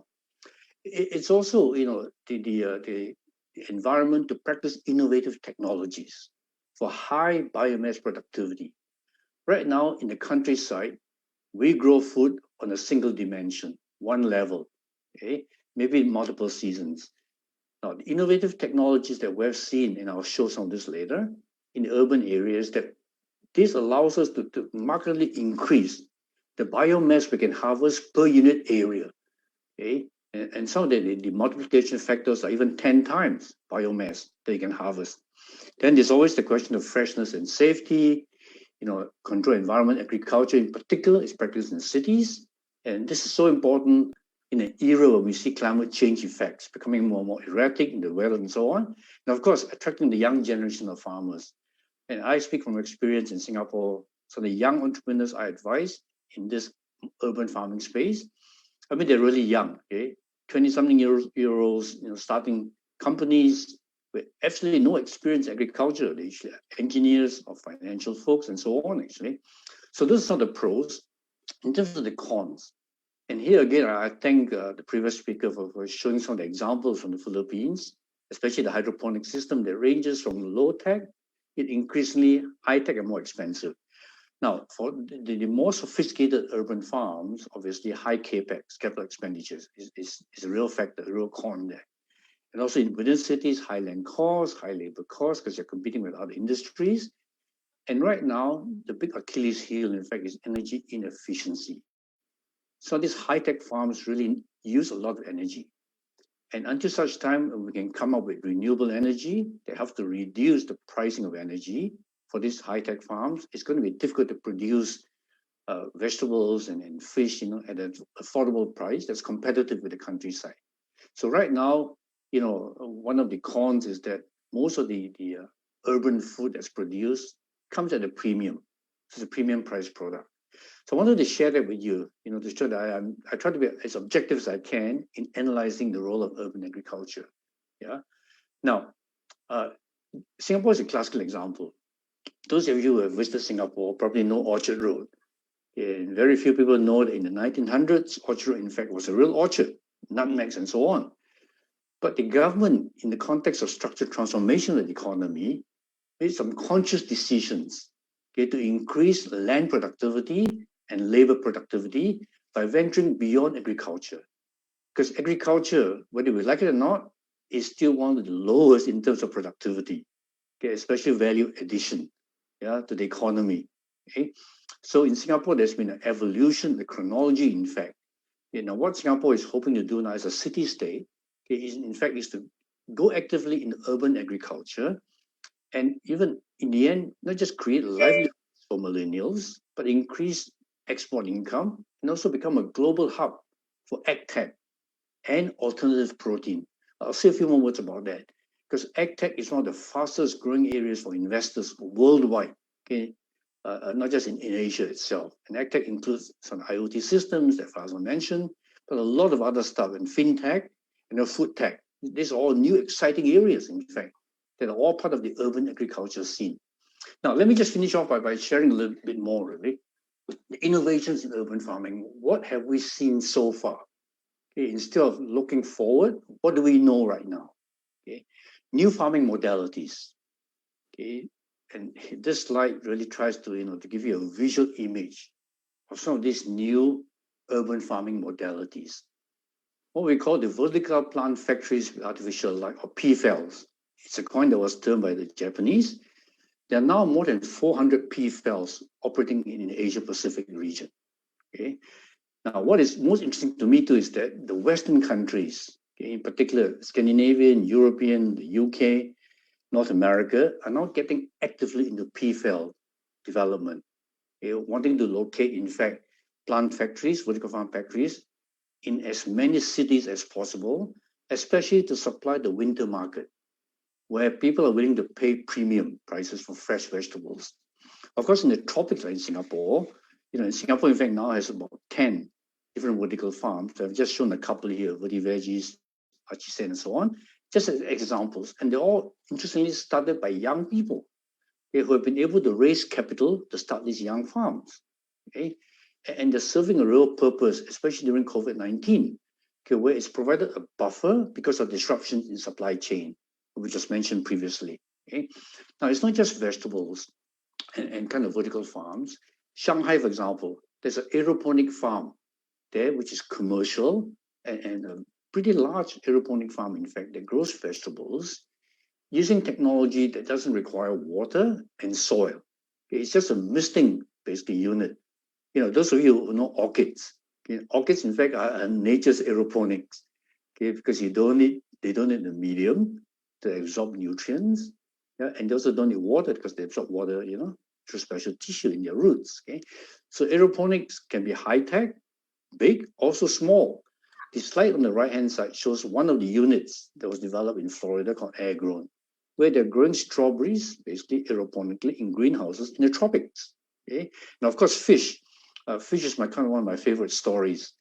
Let me just share with you this fish farm that I visited in Singapore just recently, which is in April, in fact. It's called Blue Ocean Aquaculture. And the CEO, the developer of the system, has allowed me to share some of his data. This farm's jade perch, which is an excellent eating freshwater fish. I can say, honestly, it's better than tilapia. Also, the fact is that, it's very rich in omega-3. One of the few freshwater fishes that don't grow in super cold water that contains high omega-3, which all know is so important for us humans. Now, it uses interesting technology, the recirculating aquaculture systems, but added to that, they use nanobubble technology to inject and oxygenate their water so they can increase the stocking density. And they also have filtration systems, that one of which is biological, in fact, to filter out all the pathogens that potentially we see in open environment farming. I used to be a fish farmer as well in Singapore. I would have 50% mortality very easily because of pathogens that come in from the open environment. Now, so just one example that I want to share with you, really, of what is possible with indoor fish farming. Now, the advance to this is that there's one farm in Singapore called Apollo, for the government, which now uses tiered ponds, tiered containers. So it's not just a single level, as you see in this slide, but multiple layers. So with that, they've been able to increase the harvest, in terms of productivity of land, tremendously, from that tiered vertical fish farm. Now, the next level of innovation is a very exciting area where, it's just incredible. One of the estimates on the right-hand side, middle right-hand side of my slide here, this is what we call the alternative meat market. Right now, it's estimated to be about 1% of the total meat market. But by 2029, the growth, according to one particular report, is that this global alternative meat market will reach about $140 billion. And even though the early starters, the first movers, were from the Western countries, I can share with you that now there's a lot of initiatives in Asia to get into this so-called novel food, future food, alternative food market. What do I mean by those? Basically, novel food or future food is really food that we don't currently eat or historically eat. The best example really on the top right-hand side is the Impossible Burger, which is basically a plant-based burger that tastes like real meat, but it's a plant-based protein, made mainly from soybeans and other legumes, and even incorporates an ability to bleed using a plant, a material that resembles blood. So you can go to a restaurant, and especially in Singapore here, and order a medium rare Impossible Burger, and you can't even tell the difference between that and a real beef burger. I like both, by the way. Now, there's also examples of, on the bottom left-hand side, cellular meat, which is the other big future food where cell culture of animal cells is done to produce tissue from cells with structure and so on. And the progress has been a bit more recent and more slow. But even in countries like Singapore, we're seeing several startups in this area, especially one called Shiok Meats, that is now doing shrimp, minced shrimp, on arguments that shrimp farming is so environmentally unfriendly, and so on, really. Now, again, as I think was the previous speaker who mentioned, Israel is a real leader in this. There's a company called Elef Farm, which is actually producing cellular meat, cellular steak. In Singapore, we're trying to do the same thing. Now, there's also, of course, insect farming, microbial farming, and so on. The message I want to kind of give you is that urban is a real environment for innovations. See, right now, the conventional wisdom still is that, hey, when you farm, you must have agriculture. Agriculture commonly is associated with the countryside. Now, what urban farming is showing us is that food security, food availability may not have to come from farms in the countryside, or in fact, farms, conventional farms in the cities. New food, in fact, and food security can be premised on food produced from bioreactors and labs. In fact, one of the exciting companies that are been associated with is this company called Turtle Tree, which is now producing human milk, okay, from cell culture. Okay? And they're hoping to be very active in this area because apparently human milk is in short supply, for many different reasons. Yeah, and they're also moving in other areas of milk. So with that, let me move on. The future. Okay?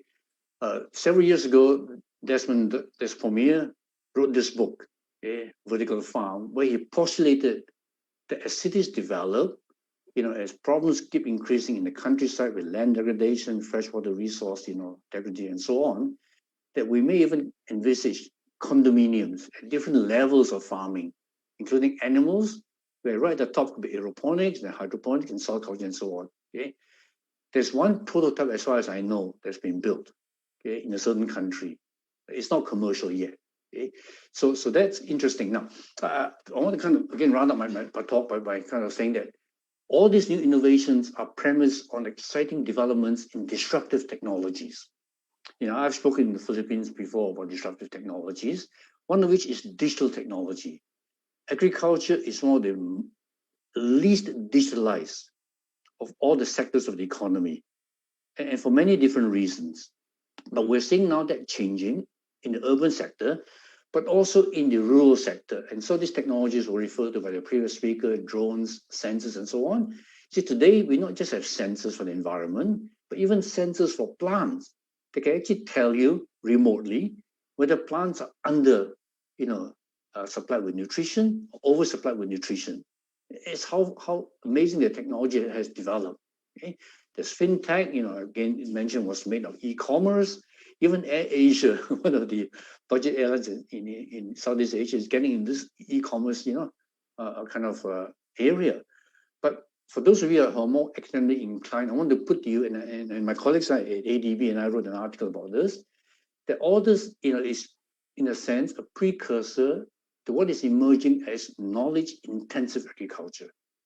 Not just giving a fishing rod or giving a seed, but really accompanying that with knowledge that is conveyed digitally to help the farmer or the farmer, can improve his management skills and his ability to use technology. It's a very important development that has come because of the digital technology itself. Now, the second area I want to highlight is biotechnology. All these fancy, innovations, the technical side is one that attracts a lot of attention. People tend to forget the biological side. Okay, now there's equally exciting developments in the seed. Okay, not just in seed, but the way seeds react. We talk about GMOs, but in some respects, GMOs are already old technology. There's now gene editing, and even gene editing is being superseded by additions in gene editing, like CRISPR. Again, one of the companies I advise has now got this JIGS technology, which is gene editing with induced gene silencing that has potential to produce genotypes that we've not seen before as well. And in the context of urban farming, Unfold, for example, is just one example of a new company that was set up between Bay and Temasek Foundation to just breed for indoor vegetables, not the outdoor vegetables. Ironically, almost all our plant breeding efforts around the world have been targeted at crops that grow outside and not inside. Yeah, so this, again, a very exciting area, in fact, of development. And the fact that some big investors have gone in is really testament to this particular area. Sorry. Apologies for that. I've got a call coming in. Let me just, oops. Sorry about that. I'm going to turn my phone off. Let me just finish off, just ending anyway. But again, emphasizing that innovations cannot occur in isolation. And this was the message the previous speaker had as well. Now, as an example in Singapore, we're seeing now the emergence of an ecosystem enables innovations to take place. And it's not just urban farming. There are innovations here occurring in a supportive ecosystem that also are aimed at rural farming itself. The spillovers between urban and rural in terms of technological innovations is a very real spillover, okay, where you've got cross-sectoral applications of technology. The ecosystem in Singapore, which is a city-state really, is made up of components like education, the pink on the left-hand side, the regulatory, the government, investors, especially, and technology developers. Okay, so with that, I'm happy to take part in the forum discussion later. But I've given my email addresses here for those who might want to write to me and have further questions that we can't address at this meeting. So with that, thank you very much, and I'll stop the sharing now. Thank you.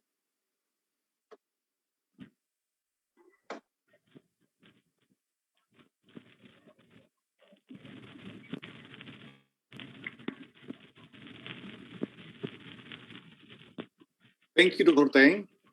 Responding to this COVID-19 crisis is indeed a top priority, and there are no limits to innovations, as you have so eloquently shown that when food security is significantly considered, particularly when we see urban agriculture as a way of life, then we're likewise protecting and sustaining nutritional security.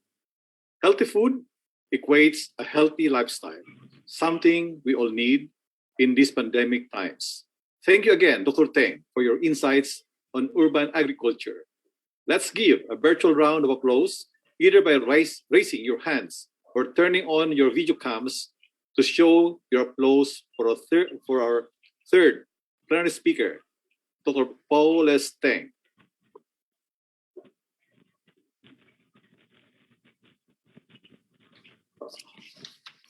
Before we proceed to our next plenary speaker, let me again acknowledge and thank our sponsors, the Philippine Council for Agriculture, Aquatic Resource Research and Development, SHERCA, PAA, and DA Bar. Thank you very much. Let's proceed with our plenary session. Our third plenary speaker is the Monetary Board member of Bangko Sentral ng Pilipinas, or Central Bank of the Philippines, to give us a background on the Philippines' macroeconomic policy response to COVID-19 pandemic. Ladies and gentlemen, please welcome Dr. Victor Bruce J. Tolentino.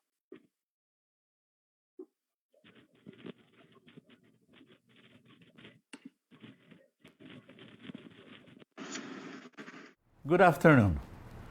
Thank you to PAEDA for allowing me to present today. Having been a member of the PAEDA since 1986, I am really so glad that we are having this convention today and I'm able to join all of my PAEDA members. Today I speak about the monetary policy response to COVID-19.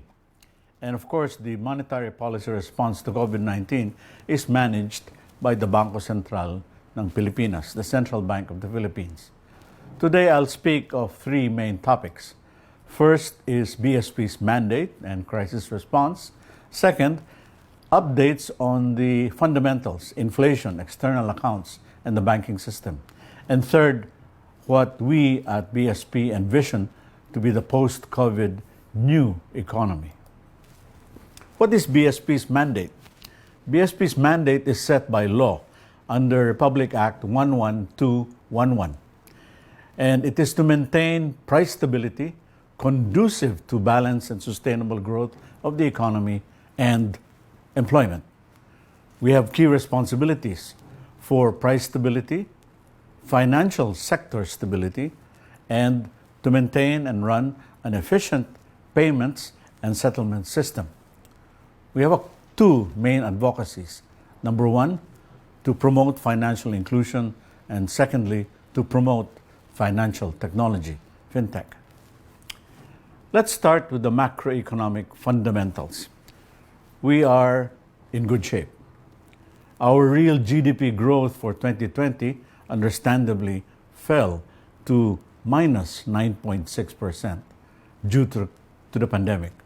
But this year, our economic managers expect growth to be 6 to 7% for 2021. Our tax revenue to GDP has been stable at 14% for the past 2 years. Our interest payments paid by the national government over revenues is roughly 13.3%, and this will be stable even though we are attempting to generate more international loans to be able to pay our way out of the COVID pandemic. Our national debt to GDP ratio is roughly 55%, below the benchmark of 60% that we are watching out for. Our international reserves are very healthy at $104.8 billion as of the end of March 2021. And finally, Filipinos overseas continue to provide us with their remittances counter-cyclically. When times are bad, they send more. And last year, they sent $30 billion. And this year, as of the end of February, we have already received $5.1 billion. All in all, our credit ratings are respectable. Moody's places us at Baa2 and stable. S&P places the Philippines at BBB plus and stable. And Fitch places the Philippines also at BBB stable. All of these good ratings enable us to continue to secure international financing at very favorable rates. And this will enable us to keep our budget moving. Inflation is under control. In 2020, it was only 2.6%. As of 2021, in the first quarter, it was 4.5%. Unfortunately, due to the increase in the price of pork, fundamentally because the pork sector was decimated by African swine flu. We are now recovering out of this, and the Senate, as well as the executive branch, has thankfully agreed on a tariff package that enables the entry of pork into the country. It is true that we still need to implement structural reforms to enable our people with continuous, reliable access to food from anywhere, as long as they are able to access it at reasonable prices. Next, let's look at the peso and how it's performing against the dollar.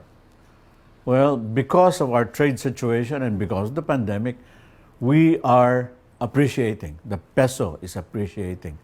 From 50.65 to the dollar in 2010, we are now at 48.38 to the dollar as of April 2021.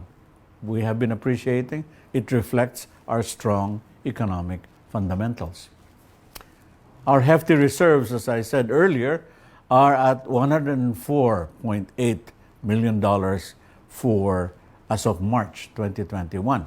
And this covers at least 12 months, a full year of imports. Very, very healthy, when the international norm is only about 3 to 4 months. Our external debt to GDP is low at 27.2%. Our total external debt is about $98 billion. This favorable inflation outlook has allowed the Bangko Sentral ng Pilipinas to increase liquidity to the economy without being afraid of unmanageable spikes in inflation. We implemented extraordinary liquidity measures. First, there was a 300 billion peso repurchase agreement with the national government, and this was settled as early as September 2020. Now, there are two advances to the national government. A first advance of 540 billion pesos, which was already settled in December 2020, and a second advance that was signed just in January 2021. The central bank, BSP, is also purchasing large amounts of government securities in the secondary market. And finally, the BSP is advancing dividends to the national government, most recently for 2020 of 20 billion pesos. Thus, in total, the Bangko Sentral has injected 2 trillion pesos into the economy, equivalent to 11% of the country's GDP. The banking system then is resilient against this background of strong economic fundamentals. The banking system is adequately capitalized, it has relatively low exposure to bad debt, and it's able to support the economy through credit and other financial services. The BSP has enacted a wide range of measures to keep the banking system strong and stable. First, loans to medium and small enterprises are now counted as compliance with reserve requirements. We have also increased the limit on single borrowers to 30% from formerly 25%. We have increased the limit on real estate loans, and we have excluded some loans from past due and non-performing classification. And finally, the grace period on the settlement of outstanding obligations or restructuring on rediscounted loans has been extended through almost the entire pandemic. Thus, the bank's strong liquid coverage ratio shows the ability to fund the requirements despite the COVID-19 shock.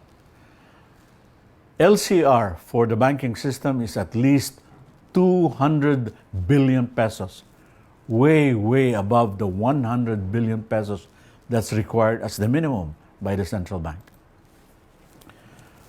Our banks are well capitalized, and their capital output ratios are way above international norms, roughly 17.2%.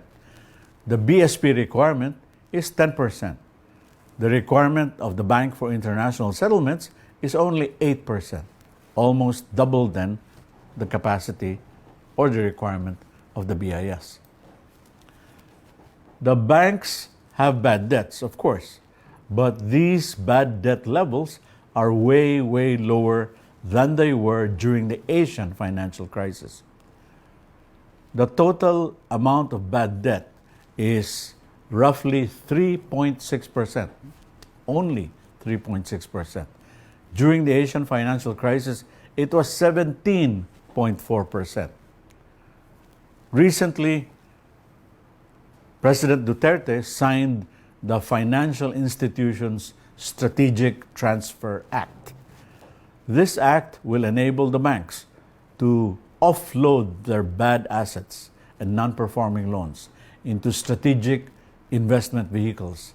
This will enable them to operate strongly without worrying about their bad debts. Their bad debts will be collected into a secondary market, which will enable trade in these assets. The BSP is working very hard to ensure a stronger, digitalized, and more inclusive Philippines.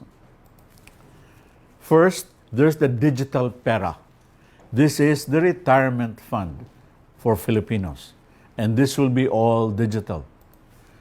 InstaPay and PesoNet are going strong.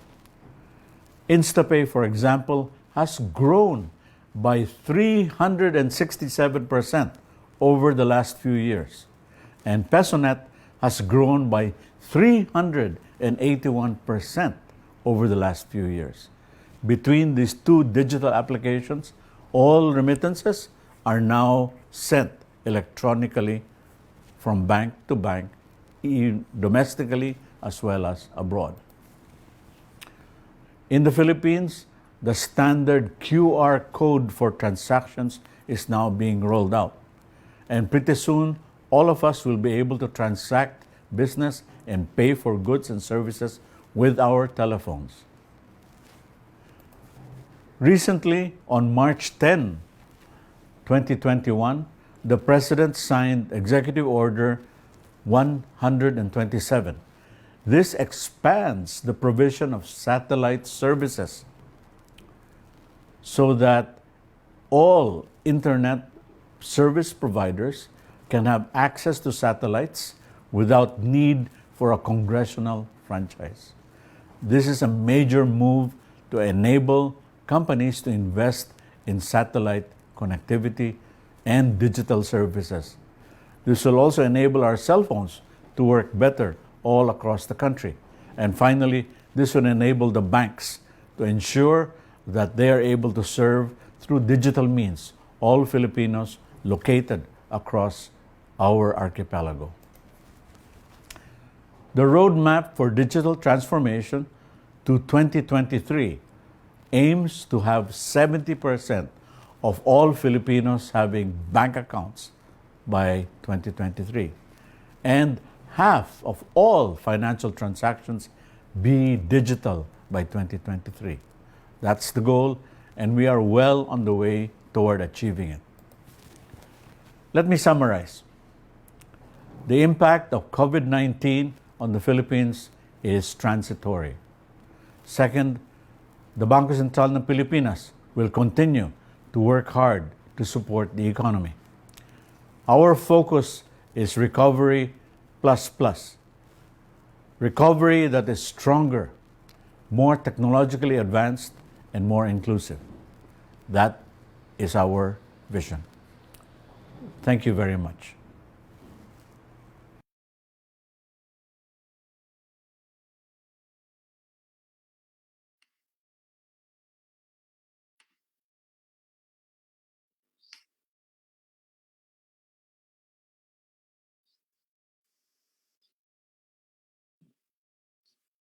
Ladies and gentlemen, we have seen from our plenary speaker, based on his presentation, that the current global health crisis has indeed thrown our social and economic structures into a widespread predicament that has permeated all aspects of our socio-economic life.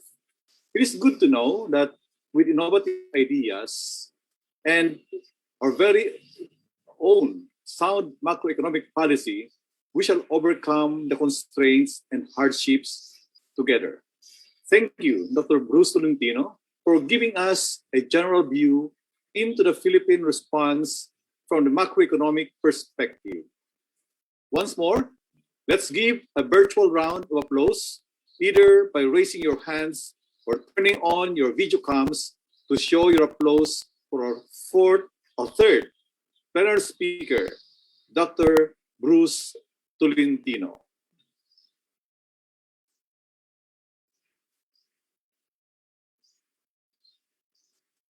Let's continue with our interesting and very informative plenary session. Our fourth and last plenary speaker is from Winrock International, who is the chief of party of the Be Safe project. He will discuss another agriculture concern on the African swine flu, or ASF, outbreak in the Philippines, its economic impact and recovery plan. Ladies and gentlemen, please welcome Dr. Ramon L. Clarete. Thank you, and good morning to you all. I am not sure whether someone is controlling my PowerPoint presentation among the secretariat. If not, I'll share this with you right now. Okay. Can you see my slides? Yes, Dr. Clarete. Okay, thank you very much then. Okay.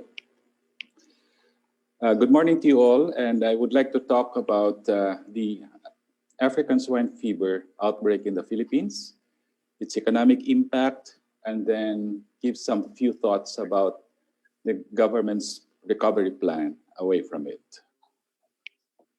Next slide, please. So this disease is really disastrous for the pig industry. It's not just happening here in the Philippines, it's happening all over East Asia.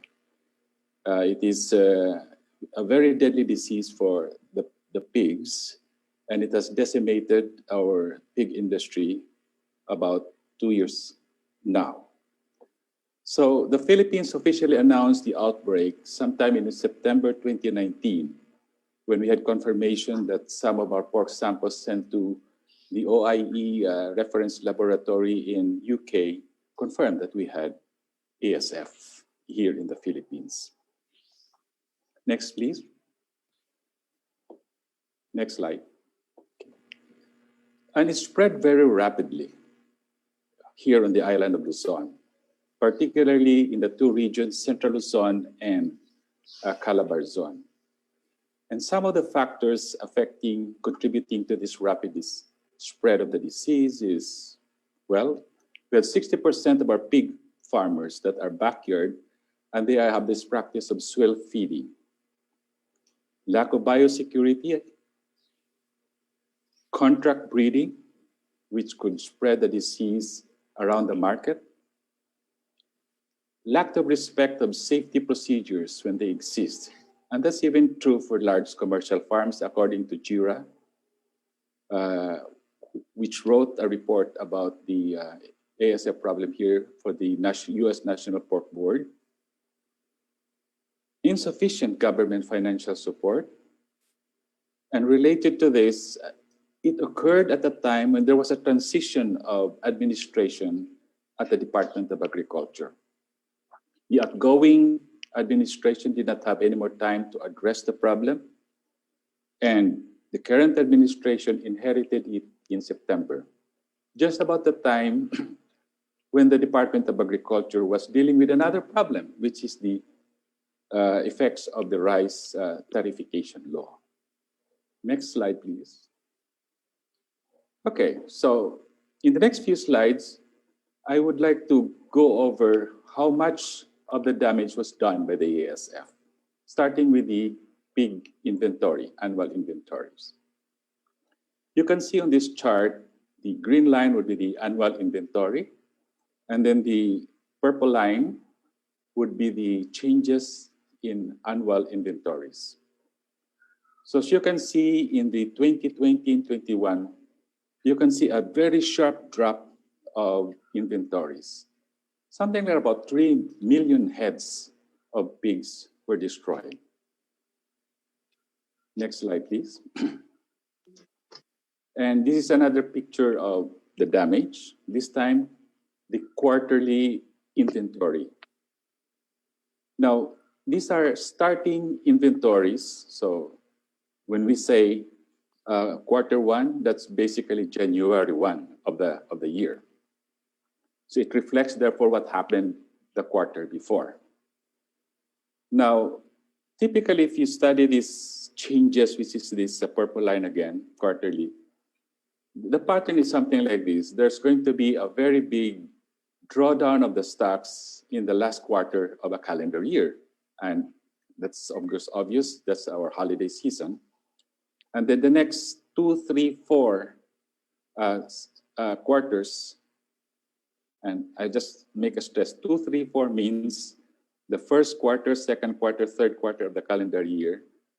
Typically, the industry recovers and stock up again in preparation for the last quarter's use of pigs, for the slaughter of pigs.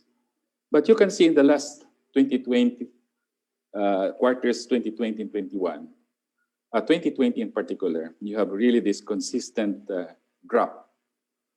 They did not recover anymore. So about 1.56 million pigs were slaughtered, culled, or just died due to the disease in the fourth quarter of 2020. Next slide. Now, this slide will show which regions were hit most. And you can see there are 2 regions here that were hit really very badly. The first one is Central Luzon, followed by Calabar Zone. And Central Luzon, that would be the provinces of Bulacan and Pampanga, while Calabarzon would be Batangas. You can see that very sharp plunge of inventory losses in these two regions. The next, and they happen to be the two largest pork producing regions of our country.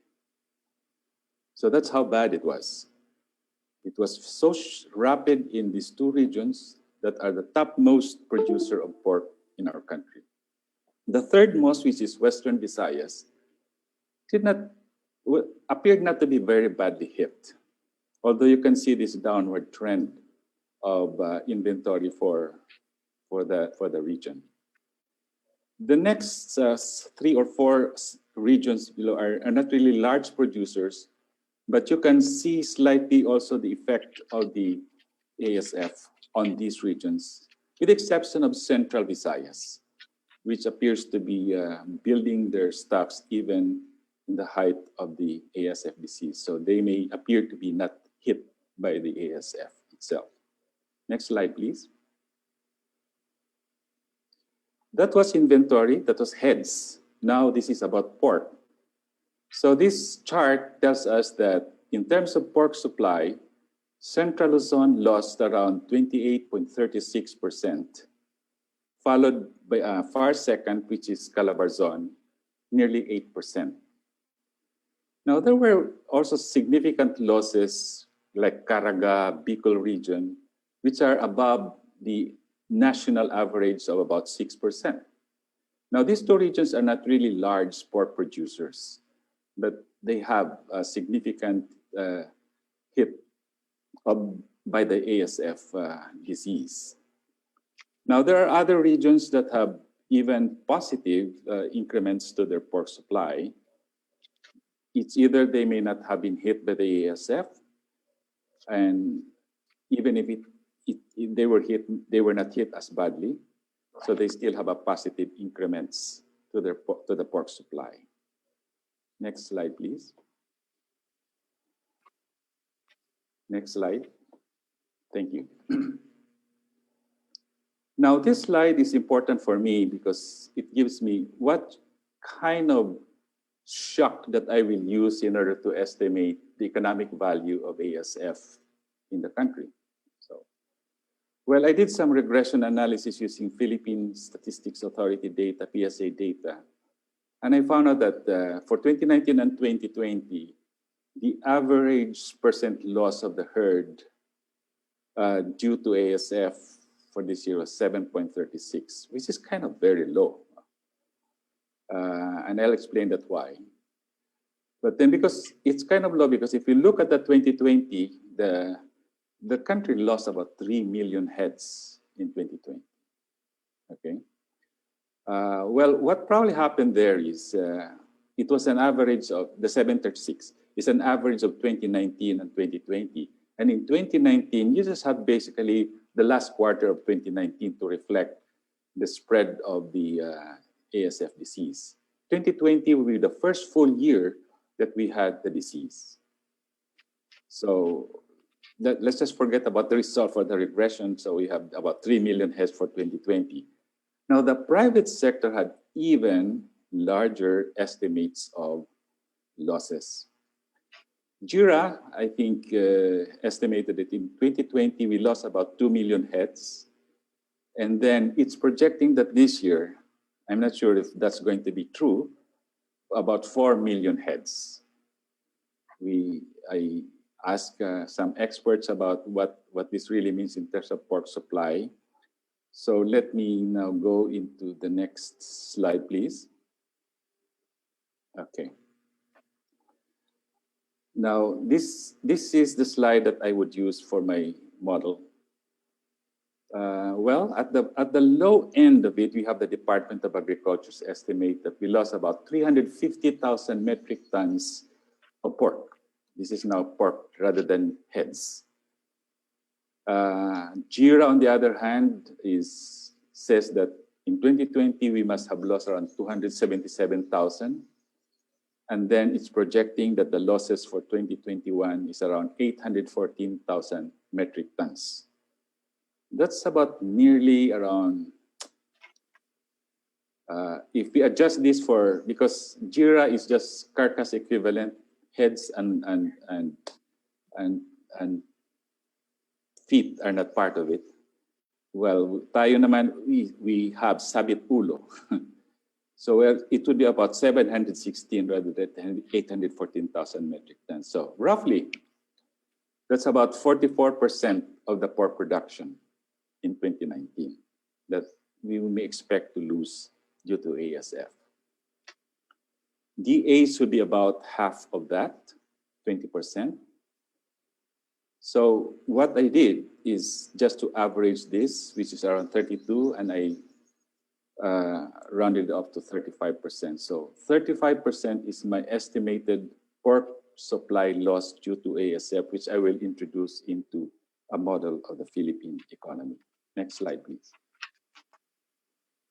This is the model that I used. It's a standard general equilibrium model of the Philippine economy. It has 53 production sectors. 17 of them are agricultural, 21 industrial, and 15 services industries.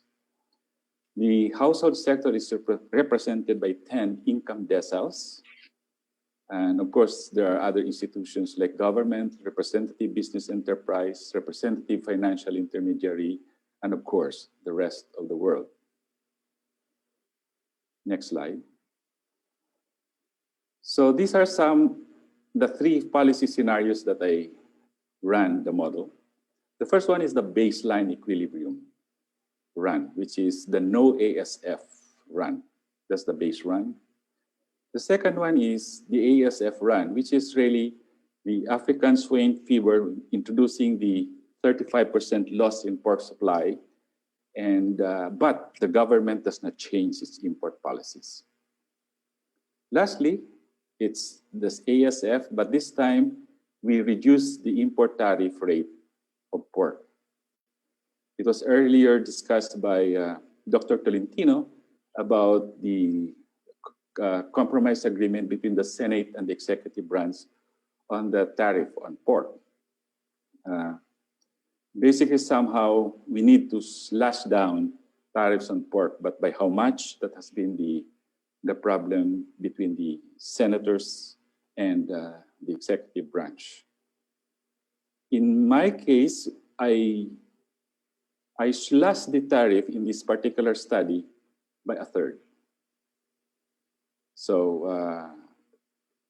that would be the low tariff scenario. So I have three scenarios. Next slide, please. Okay, so these are the results. This is the comparison of the base and the ASF. ASF, no change in import policies. Well, just focus on output and the gross value added of primary agriculture. So primary agriculture production output would go down by about 5.14% because of the ASF. And the gross value added of agriculture will also go down by about 4.23%. Okay, so here you can see these selected primary agriculture sectors. If you can see hogs, which is pork, you have a 35.9%. That is what I said about introducing it as an exogenous shock into the model. The pork supply went down by around 35%. How I did this is introduce some reverse total factor productivity into the model such that I can attain this pork reduction of about 35% and then solve the entire economic model.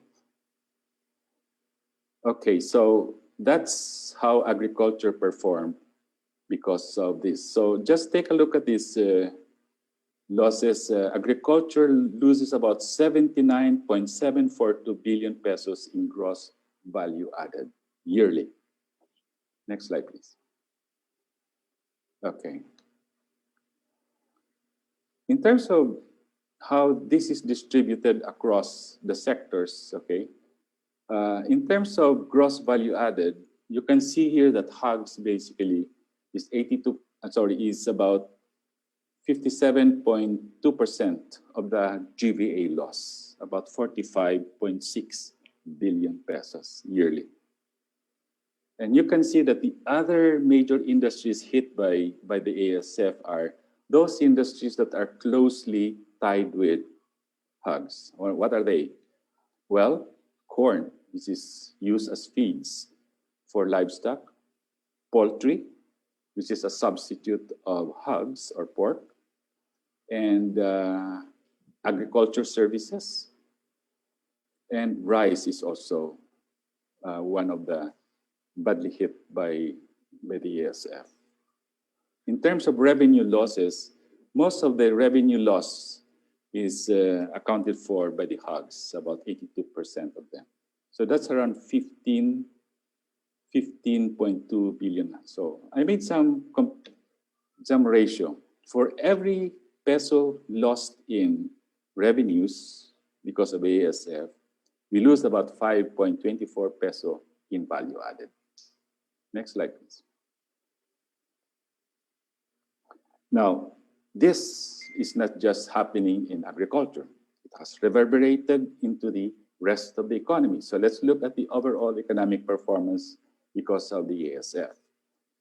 So gross domestic product went down by about 1.98%. That's about 147.4 billion pesos of losses because due to ASF. That's the overall welfare, okay? The CPI or the Consumer Price Index slightly edged less than 0.1%. And the reason for this is the weight of pork in the CPI is just small relative to that of rice. Rice has 9% in the CPI. This one is even less than, I guess, 1%. So it is not, the CPI is not picking it up. So as you can see in the next slide, the prices, next slide, please. Next slide. Okay.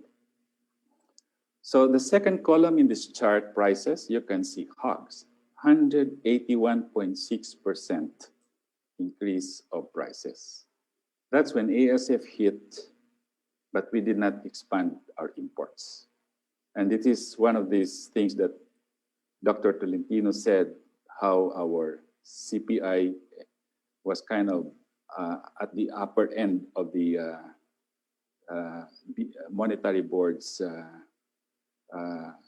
target because of this particular problem.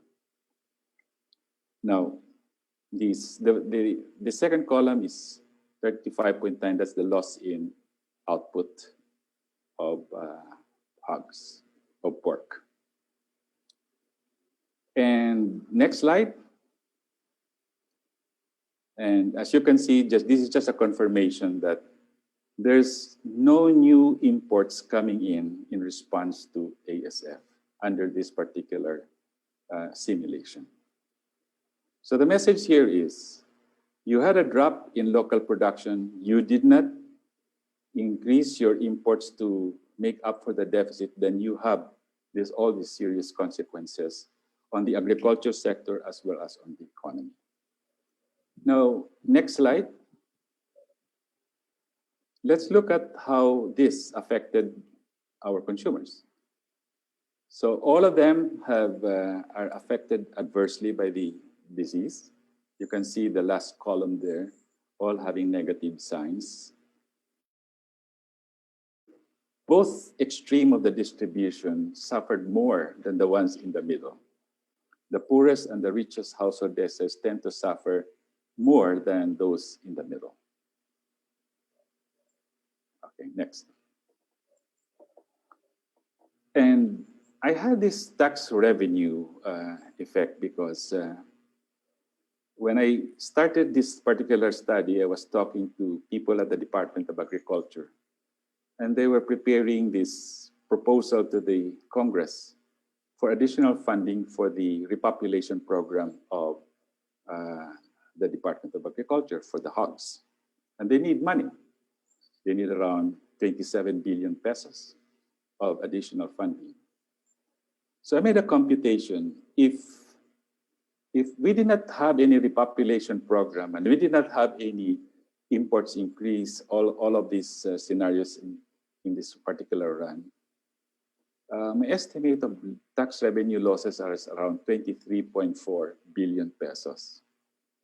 So the point I'm saying here is just granting funding this particular program, which is of course a challenge in this time of pandemic, for the other pandemic, the COVID. And we have all this spending that needs to be done, the build infrastructure. It is definitely an additional problem and dilemma for the Secretary of Finance where to find this money. But this is the case. I mean, if we don't do anything, we lose every year around 24 billion pesos. Just give them 1 year and they can start recovering the capability of producing our pork, or recovering our pork industry. Next slide, please. Okay, so the third scenario is, suppose we had imports expanded, and what I did is I just slashed the tariff by a third, or just to lower it. And this is a chart about how much imports expanded because of that. So if you look at the ASF low tariff column, it has a number of 2.36, meaning pork imports will expand by a multiple of 2.36. That's not really very large. Maybe around a little about 118,000 metric tons. Now, the deficit that the DA had was around 350,000 metric tons. So you can see this particular exercise doesn't meet the expectations of meeting everything that the deficit that that ASF caused. Now, there's also another important point that I want to share here. I mean, the world pork market is not really awash with pork, okay? Especially that China is also buying pork. So it's kind of restricted also. So even if we open our market completely, I'm not very sure whether we can really have all these pork imports flooding the entire country, because the world market has also some constraints. So in this particular exercise, we just had expanded the pork imports about 2.36. That's around 136% change. Next slide, please. And we have a counterintuitive result. That is against agriculture. Look at the ASF plus low tariff change, the change. This is now the billions pesos. Just compare the just ASF and the ASF plus low tariff. We have a slightly higher losses in revenues, both in revenues as well as in gross value added. What's happening here? Well, it's a classic case. You have pork imports coming in, displacing potential additional production. It's that this import policy would just kill the industry faster than the ASF. Now, hold on. I don't really believe to that, because there is this pattern, of course, that it will displace some local industry. That's reflected there about some losses in output and GVA. But it will not kill the industry, because we can flood our country with imports. There would just be some limitations. As I said, the world market is not really have an infinite supply of pork. But anyway, that's the point. So now, before I say that this is a bad policy, let's look at the rest of the economy. Next slide, please.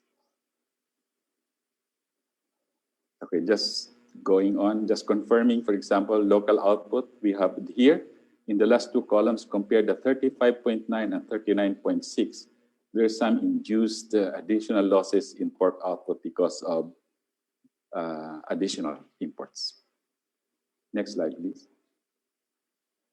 And this one is for price effects. Now you can see how prices go down, the price of pork go down from 181.6% increase over the baseline to only 178.6%. It's not much because the imports are not also really that much that came in. But you have this point that imports can relieve some of the adverse effects of the deficit because of the ASF. Next, please. And this is what I thought, that if it looks that bad in agriculture, it is not for the overall economy. Look at the GDP. You have a slightly lower loss in GDP because of additional imports from 265 billion to around 250 billion or something like that. Now CPI slightly increased, and that's because you have now additional spending going on because of this additional GDP, and that pushes some of the prices that makes up the CPI. I will have another chart to show you that. And the overall loss due to ASF goes down from 147 billion annually to around 139 billion pesos. Next. And there's a slight relief for consumers, but the benefit tends to be regressively distributed. The richer deciles tend to have benefit more than the lower deciles, poorer deciles. Next slide.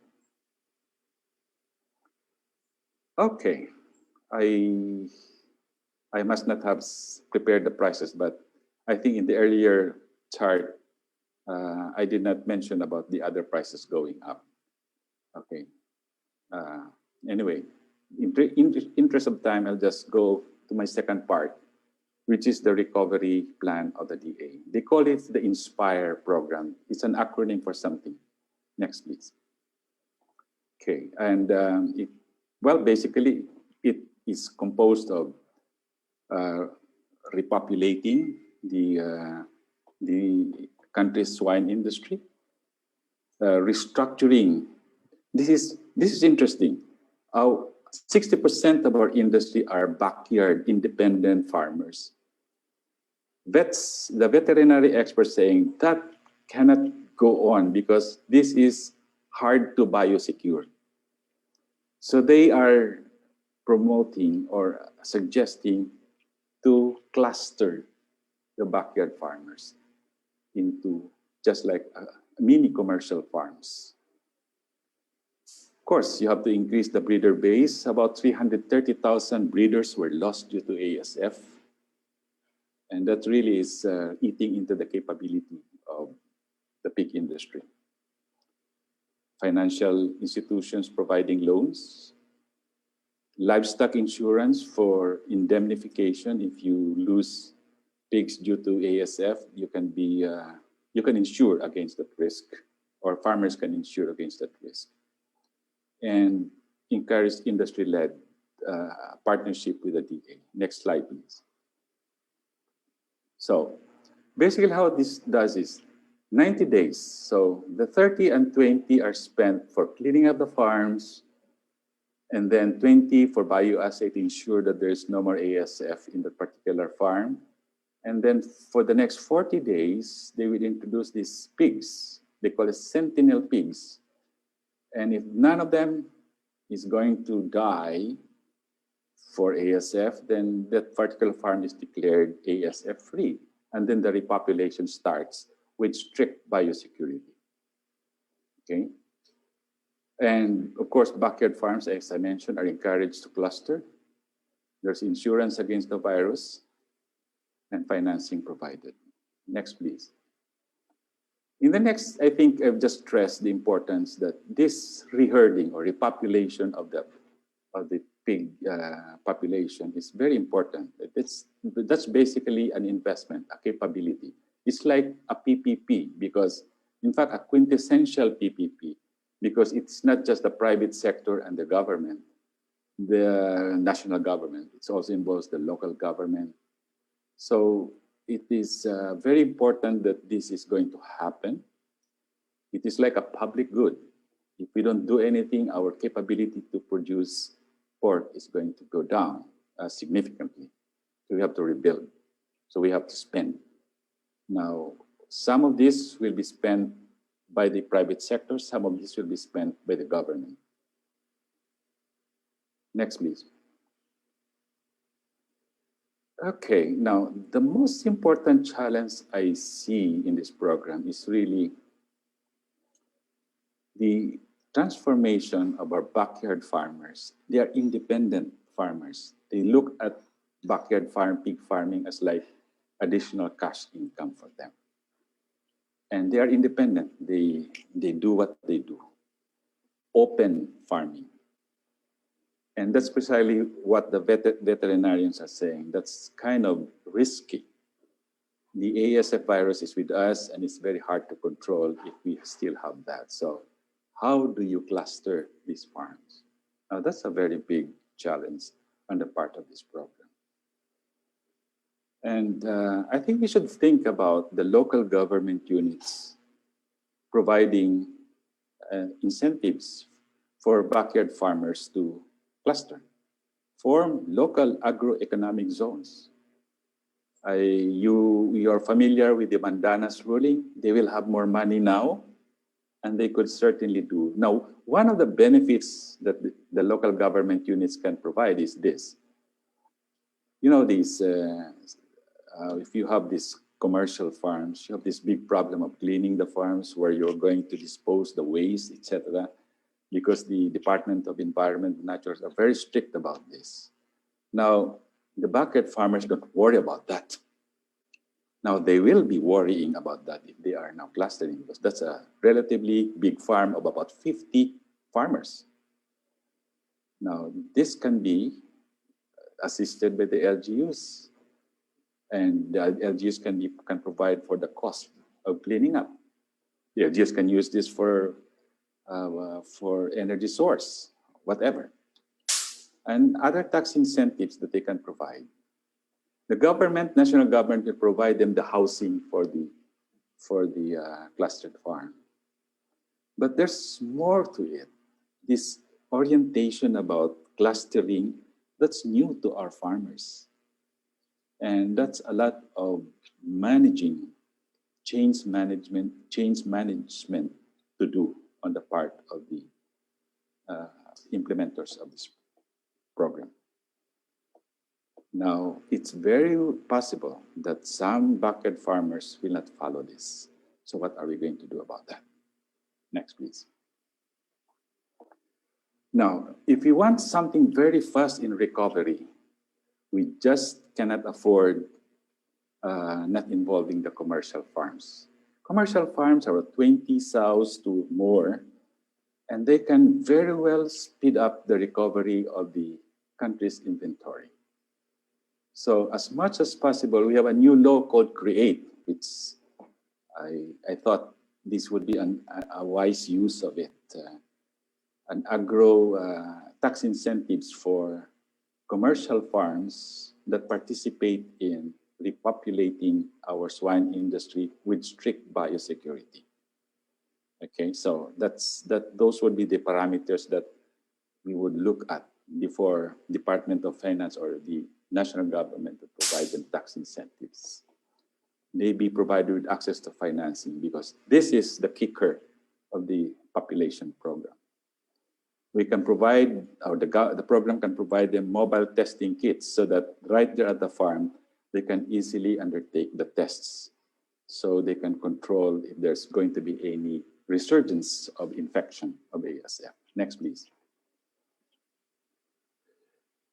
In all of this, we should accept that we don't have perfect information.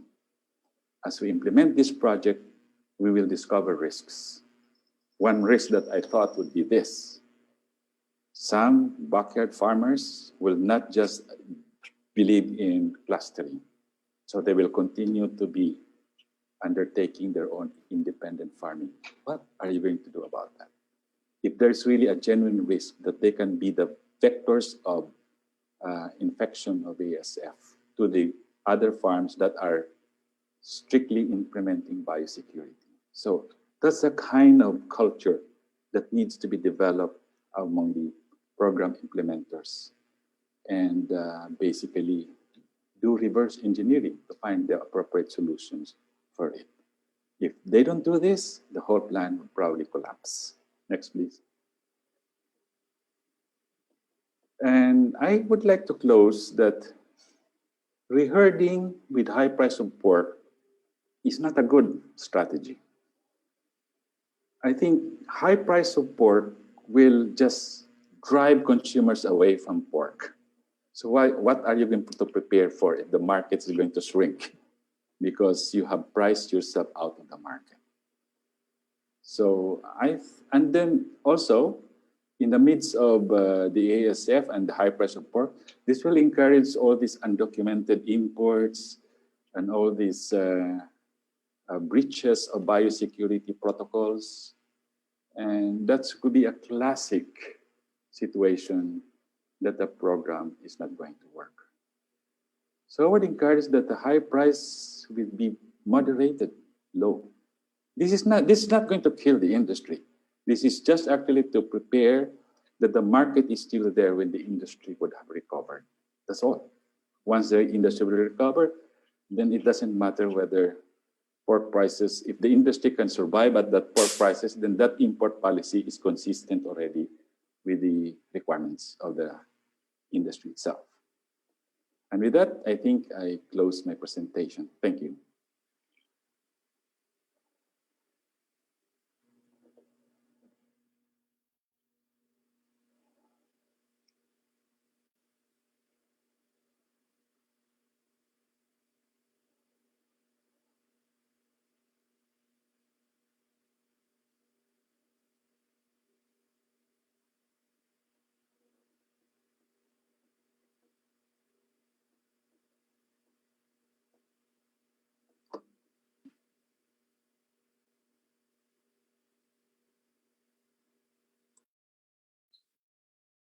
Listening to Dr. Clarette's discussion makes us think that in every crisis, social, economic, or health, there will always be solutions if we will only take or make innovation as a way of life. Thank you, Dr. Clarette, for your insightful, clear, and on-the-mark outline of the economic impact and recovery plan, which can even be applied beyond the ASF concern. Let's give a virtual round of applause, either by raising your hands or turning on your video cams to show your applause for our fourth and final plenary speaker, Dr. Ramon L. Clarette.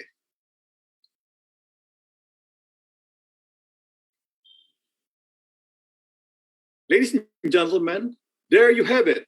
The four plenary speakers, experts in their fields, innovative in their thoughts and ways. It is impossible not to be impressed and at the same time enlightened by your brilliant plenary speakers. I am sure most of the ideas discussed today have allowed you to reflect and perhaps form some wonderful ideas in your own minds. We would like to hear your reactions, queries, and comments as I welcome all of you to the open forum for our plenary session. You may raise your hand if you want to address a comment or a speaker, or even to all of them. But due to prior commitments, only Dr. Teng and I think Dr. Clarette are available to answer your questions. You may also write your comments on the comments section in the chat box, and I will be reading your comments and questions. The plenary session officially declares in session the open forum.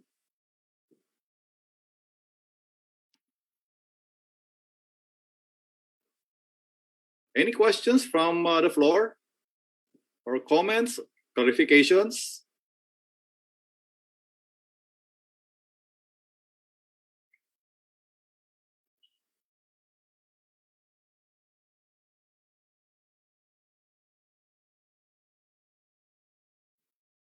Nahiya yata ah.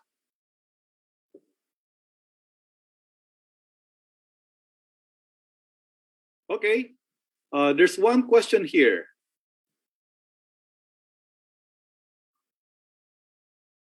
Okay, let me read this. From Dr. Eddie SC. Dr. Paul Teng, with the prevalence of rural agriculture, which offers significantly low prices, how can urban agriculture compete with it? Dr. Paul Teng? I repeat the question. With the prevalence of rural agriculture, which offers significantly low prices, how can urban agriculture compete with it? Well, that's a very good question. You know, it is the issue that I think faces all the cities where urban agriculture is being practiced, especially the innovative, high-tech plant factories, which is why in my talk I mentioned that there is a price premium. It's one of the negative points. Okay? But the success has been premised on the fact that outdoor agriculture, especially in the temperate countries, cannot be practiced during the winter months. Okay? So people are willing to pay a premium for fresh greens during the winter months that come from urban farming, especially indoor farming, or controlled environment agriculture, as we call it. Now, in the tropics, it's quite a different picture. I think those who are willing to pay for the price premium are those who want to see freshness and also want to have pesticide-free vegetables. All the plant factories at the moment, because of the nature of the innovation, they sieve their air, no pests get in. Okay, so there's no need for pesticides at all. So it's like buying organic produce in some respects, although it's not organic, because they do use nutrient solutions that are synthetic, artificial. Yeah. So yeah, you know, I mean, at the moment, you know, I don't see it being a direct competition. It's a complementation.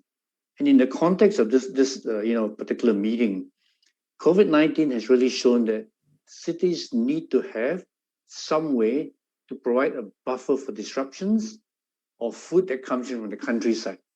Okay, and for cities like Singapore, where imports 90% of its food, and most vegetables come from Malaysia, China, Vietnam, during COVID-19, the supply chains were really interrupted. Yeah. So local produce, in fact, made up the difference for that. Okay. Now, going forward, though, in terms of productivity, like fish farming, for example, I will put to you that the data that I've seen shows that indoor fish farming with multiple tiered ponds is inherently a lot more productive than single layer mariculture or let's say freshwater agriculture. That's the way I will answer your question. Yeah. Thank you. Okay, thank you very much, Dr. Teng. So it's clear from the answer of Dr. Teng that there is no competition between rural agriculture versus urban agriculture, but the relationship is more of complementation. Am I right, Mr. Paul, Dr. Teng? Yeah, absolutely. Yes. Yeah. Thank you very much, Dr. Teng. You're welcome. Yeah. Okay, there's another question here addressed to Dr. Bruce Tolentino. But I think Dr. Bruce is not anymore available. But I might as well read this question. The year is almost ending, and how far are we in our GDP target? Any update?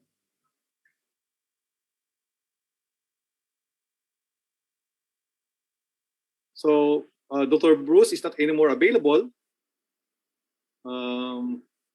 I think we'll just send this question to Dr. Bruce and send back his answers to this question. Thank you very much. Here we have questions from Miss Sarah. Miss Sarah? Yes, Miss Sarah. Yes, good morning. Thank you for acknowledging me. My name is Sarah Dawidocanes. I'm from the UP School of Economics.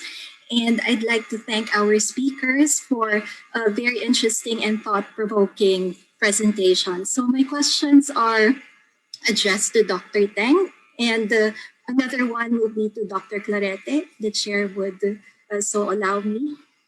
Okay, so the first question is to Dr. Cheng. Apart from the need for more urban farming brought to light by the pandemic, urban farming may also be more important for countries like the Philippines, which is often buffeted by typhoons that destroy our crops. Now, in this regard, which policies do you think would be the most effective, at least in the transition period, in incentivizing urban farmers and the adoption of related technologies? And okay. Dr. Tang? Just that first, yeah. I think, in the context of, kind of macro level policies, I think we've got to build in climate resilience in there. Because going forward, we know that the weather climate is going to be more variable. So controlled environment agriculture is something that has to be enabled and facilitated. To give you an example, the Singapore government is well resourced. So maybe it's an unfair example. But in 2019, they decided to invest a big sum of money, okay, into kind of like letting 1,000 flowers bloom, and to see what kind of innovations can come up from the people to make urban agriculture a viable, economically viable activity. Yeah. So what I'm saying is that there must be enabling policies. Okay. Accompanying the enabling policies are investors coming in. So as a city state, Singapore already is now home to some of the big venture capital companies, Ag Funder, ULab, and so on. They are setting up base in Singapore, but not just for Singapore, for the whole region. In fact, I've been part of the pitches that I think the first speaker mentioned. And many of the pitching sessions are from startups, not from Singapore. India, China, Vietnam, Thailand. I haven't heard any from Philippines yet. Which is very strange to me, because we all know Filipinos are very innovative people. Huh? So I can only answer your question at kind of the macro level. Yeah. Thank you, Sarah. Yeah. Thank you very much, Dr. Tang. Sarah, please unmute yourself. Thank you very much, Dr. Tang. And now to Dr. Clarete. China is a big demander and importer of pork and was one of the most affected countries by the ASF. Given this, what are the opportunities and challenges that our local producers of pork and pork products face? Thank you. Dr. Mon?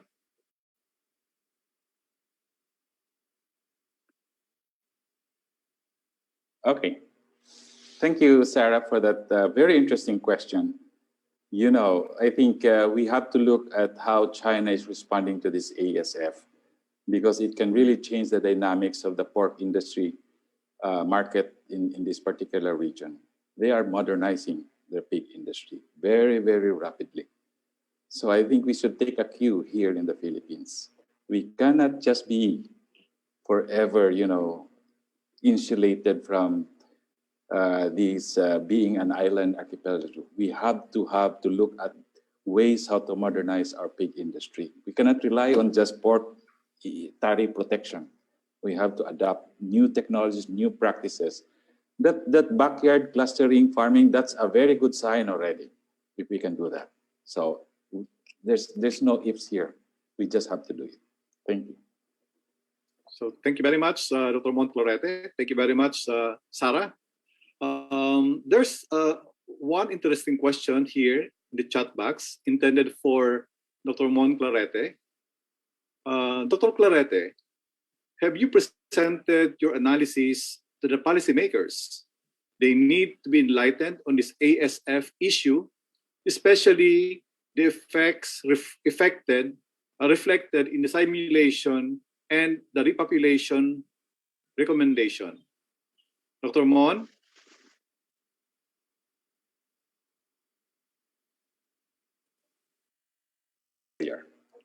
Thank you for that question from whoever that question came from. No? Yes, some of the ideas were shared to the Department of Agriculture. I also wrote in columns in the introspective business world. But this particular paper that I have just completed will be shared to the Department of Agriculture formally, and it will be with them pretty soon, the result of my research. Thank you, Dr. Mon.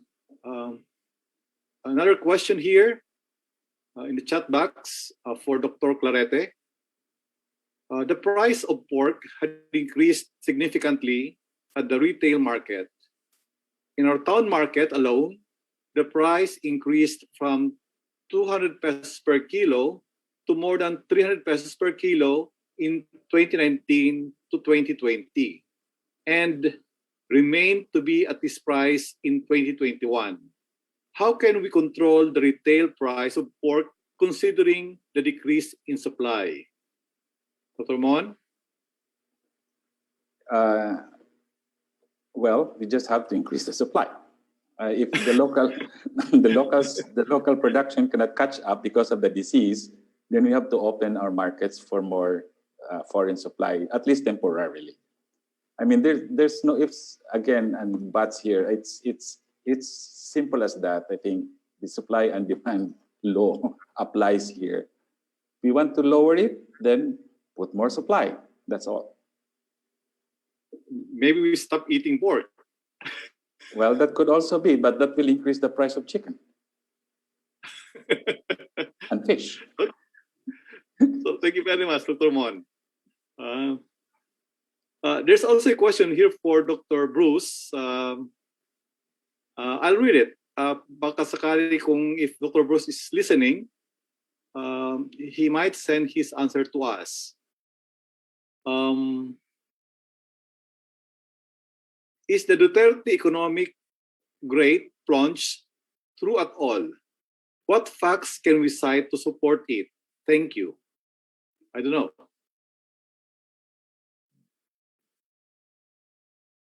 Okay. So are there any more questions or comments, clarifications from the participants? While we still have here Dr. Mon and Dr. Teng.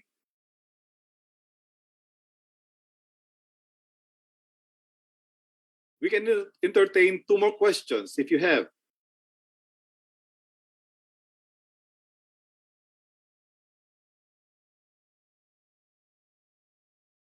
Yes, Dr. Mon.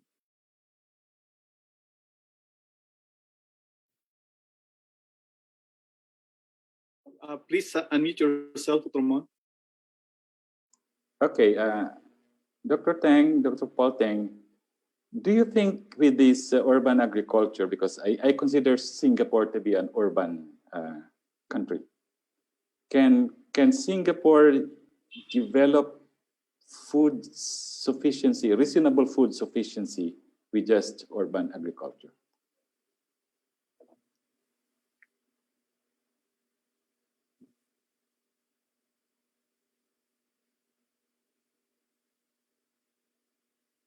Okay, sorry, finally been able to unmute.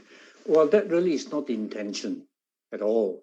You know, the government put in a new policy last year called a 30 by 30, where they want to increase the self-sufficiency level from 10% to 30% by 2030.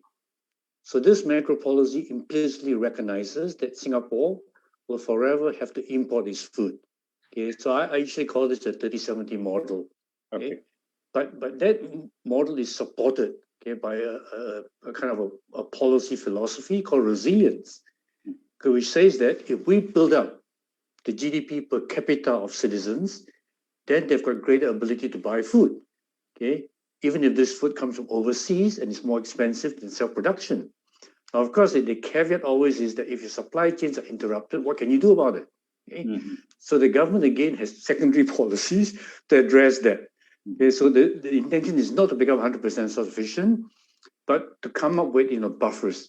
Now, one of the big buffers, in fact, is producing protein. I don't know how many of you saw the article recently, but whether Singapore can be a protein capital, in Asia, especially with alternative protein. Okay, this is the future meat laboratory. Exactly, what we call cellular meat is one, and the other is plant-based protein.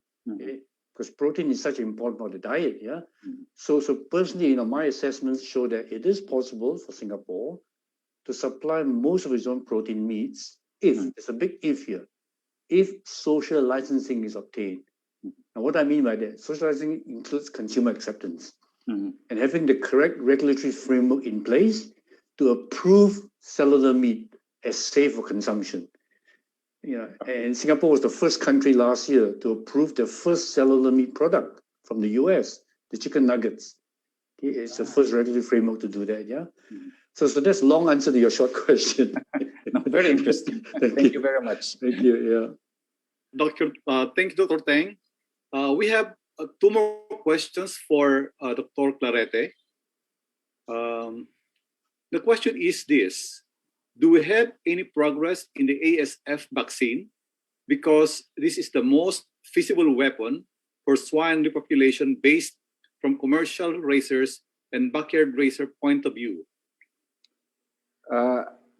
Honestly, I don't have any update of that. So I think the feasible strategy right now, in my opinion, is really enabling those farms to have these mobile testing kits so that they can immediately test whether there is a resurgence of infection and not wait until it spreads in the farm and the farm is going to be decimated. So I think that's the current feasible thing that we can do. Okay, thank you very much, Dr. Mon. It's almost 12 o'clock, but we still have one more last question for Dr. Mon. Actually, there are two. The first, the question is this: how has the San Miguel Corporation withdrawal from the hog industry affected the local pork market? With no what? I cannot. Can you please repeat it? How has the San Miguel Corporation withdrawal from the hog industry affected the local pork market? Yeah, I think that is already factored in by the losses that I mentioned, that the so-called 35% reduction in pork supply. And big integrators like San Miguel had to do it because they depended on contractual farming, and their contractors are affected by the ASF. They have to reinvent their contract farming model in light of this ASF disease. Okay, thank you, Dr. Mon. And finally, what enabling environment will be needed to properly implement the backyard clustering? I had one idea already, which is these local government units providing tax incentive. Let's call this the agroeconomic zones. If you want to form a clustered farming, say 50 farmers, then the government can offer them all the services they need in order to, for the next, say, 3 years, where they are repopulating until they can stand on their own. One last thing. This is very important. It's not a program of the DA only. It's a program of the LGUs. It's a program of the industry. There must be this troika of management that is going to be meeting regularly while this program is going to be implemented, because you'll never know the details. The problems are in the implementation itself, and they have to be studied carefully and solution provided right away. So thank you, Dr. Mon. At this juncture, on behalf of PAEDA, I would like to thank our plenary speakers for their ideas and insightful presentations. Likewise, thank you to our participants for their very interesting queries and reactions. We shall now proceed to the awarding of the plaque of recognition to our plenary speakers.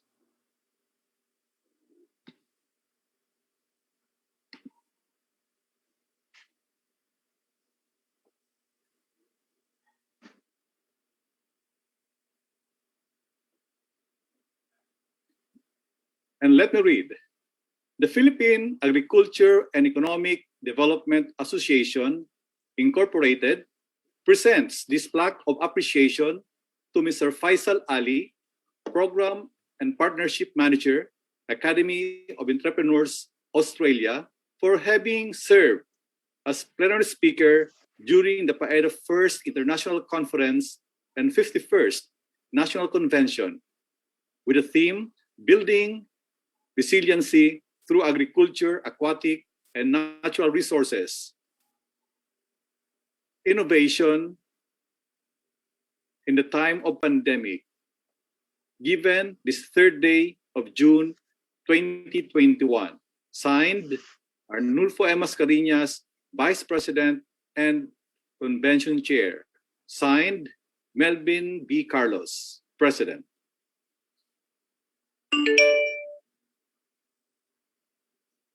Next.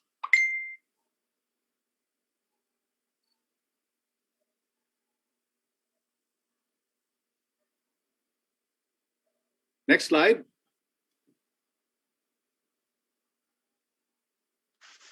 Sir, okay na po. Okay. Are we done? Okay. Sir, kay Sir Paul Teng po. Okay, okay. The Philippine Agriculture and Economic Development Association, Incorporated, presents this plaque of appreciation to Paul S. Teng, Professor S.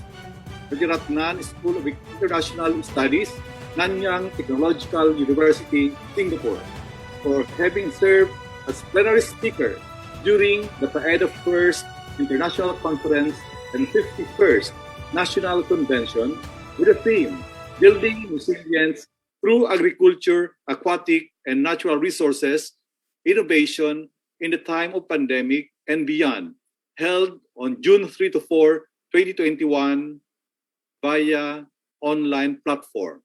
Given this third day of June 2021, signed, Arnulfo M. Mascareñas, Vice President and Convention Chair. Signed, Melvin B. Carlos, President. Thank you. The Philippine Agriculture and Economic Development Association, Incorporated, presents this plaque of appreciation to Dr. Victor Bruce J. Tolentino, Monetary Board Member, Bangko Sentral ng Pilipinas, for having served as plenary speaker during the PAEDA First International Conference and 51st National Convention with the theme Building Resiliency through Agriculture, Aquatic, and Natural Resources, Innovation in the Time of Pandemic and Beyond, held on June 3 to 4 via online platform. Given this third day of June 2021, signed, Arnulfo M. Mascareñas, Vice President and Convention Chair. Signed, Melvin B. Carlos, President.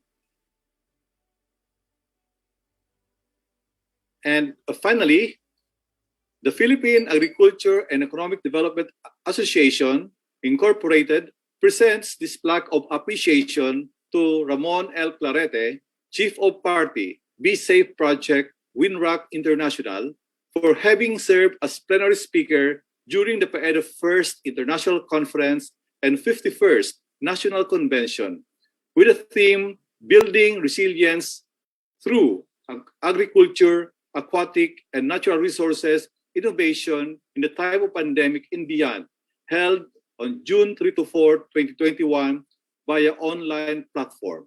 Given this third day of June 2021, signed, Arnulfo M. Mascareñas, Vice President and Convention Chair. Signed, Melvin B. Carlos, President.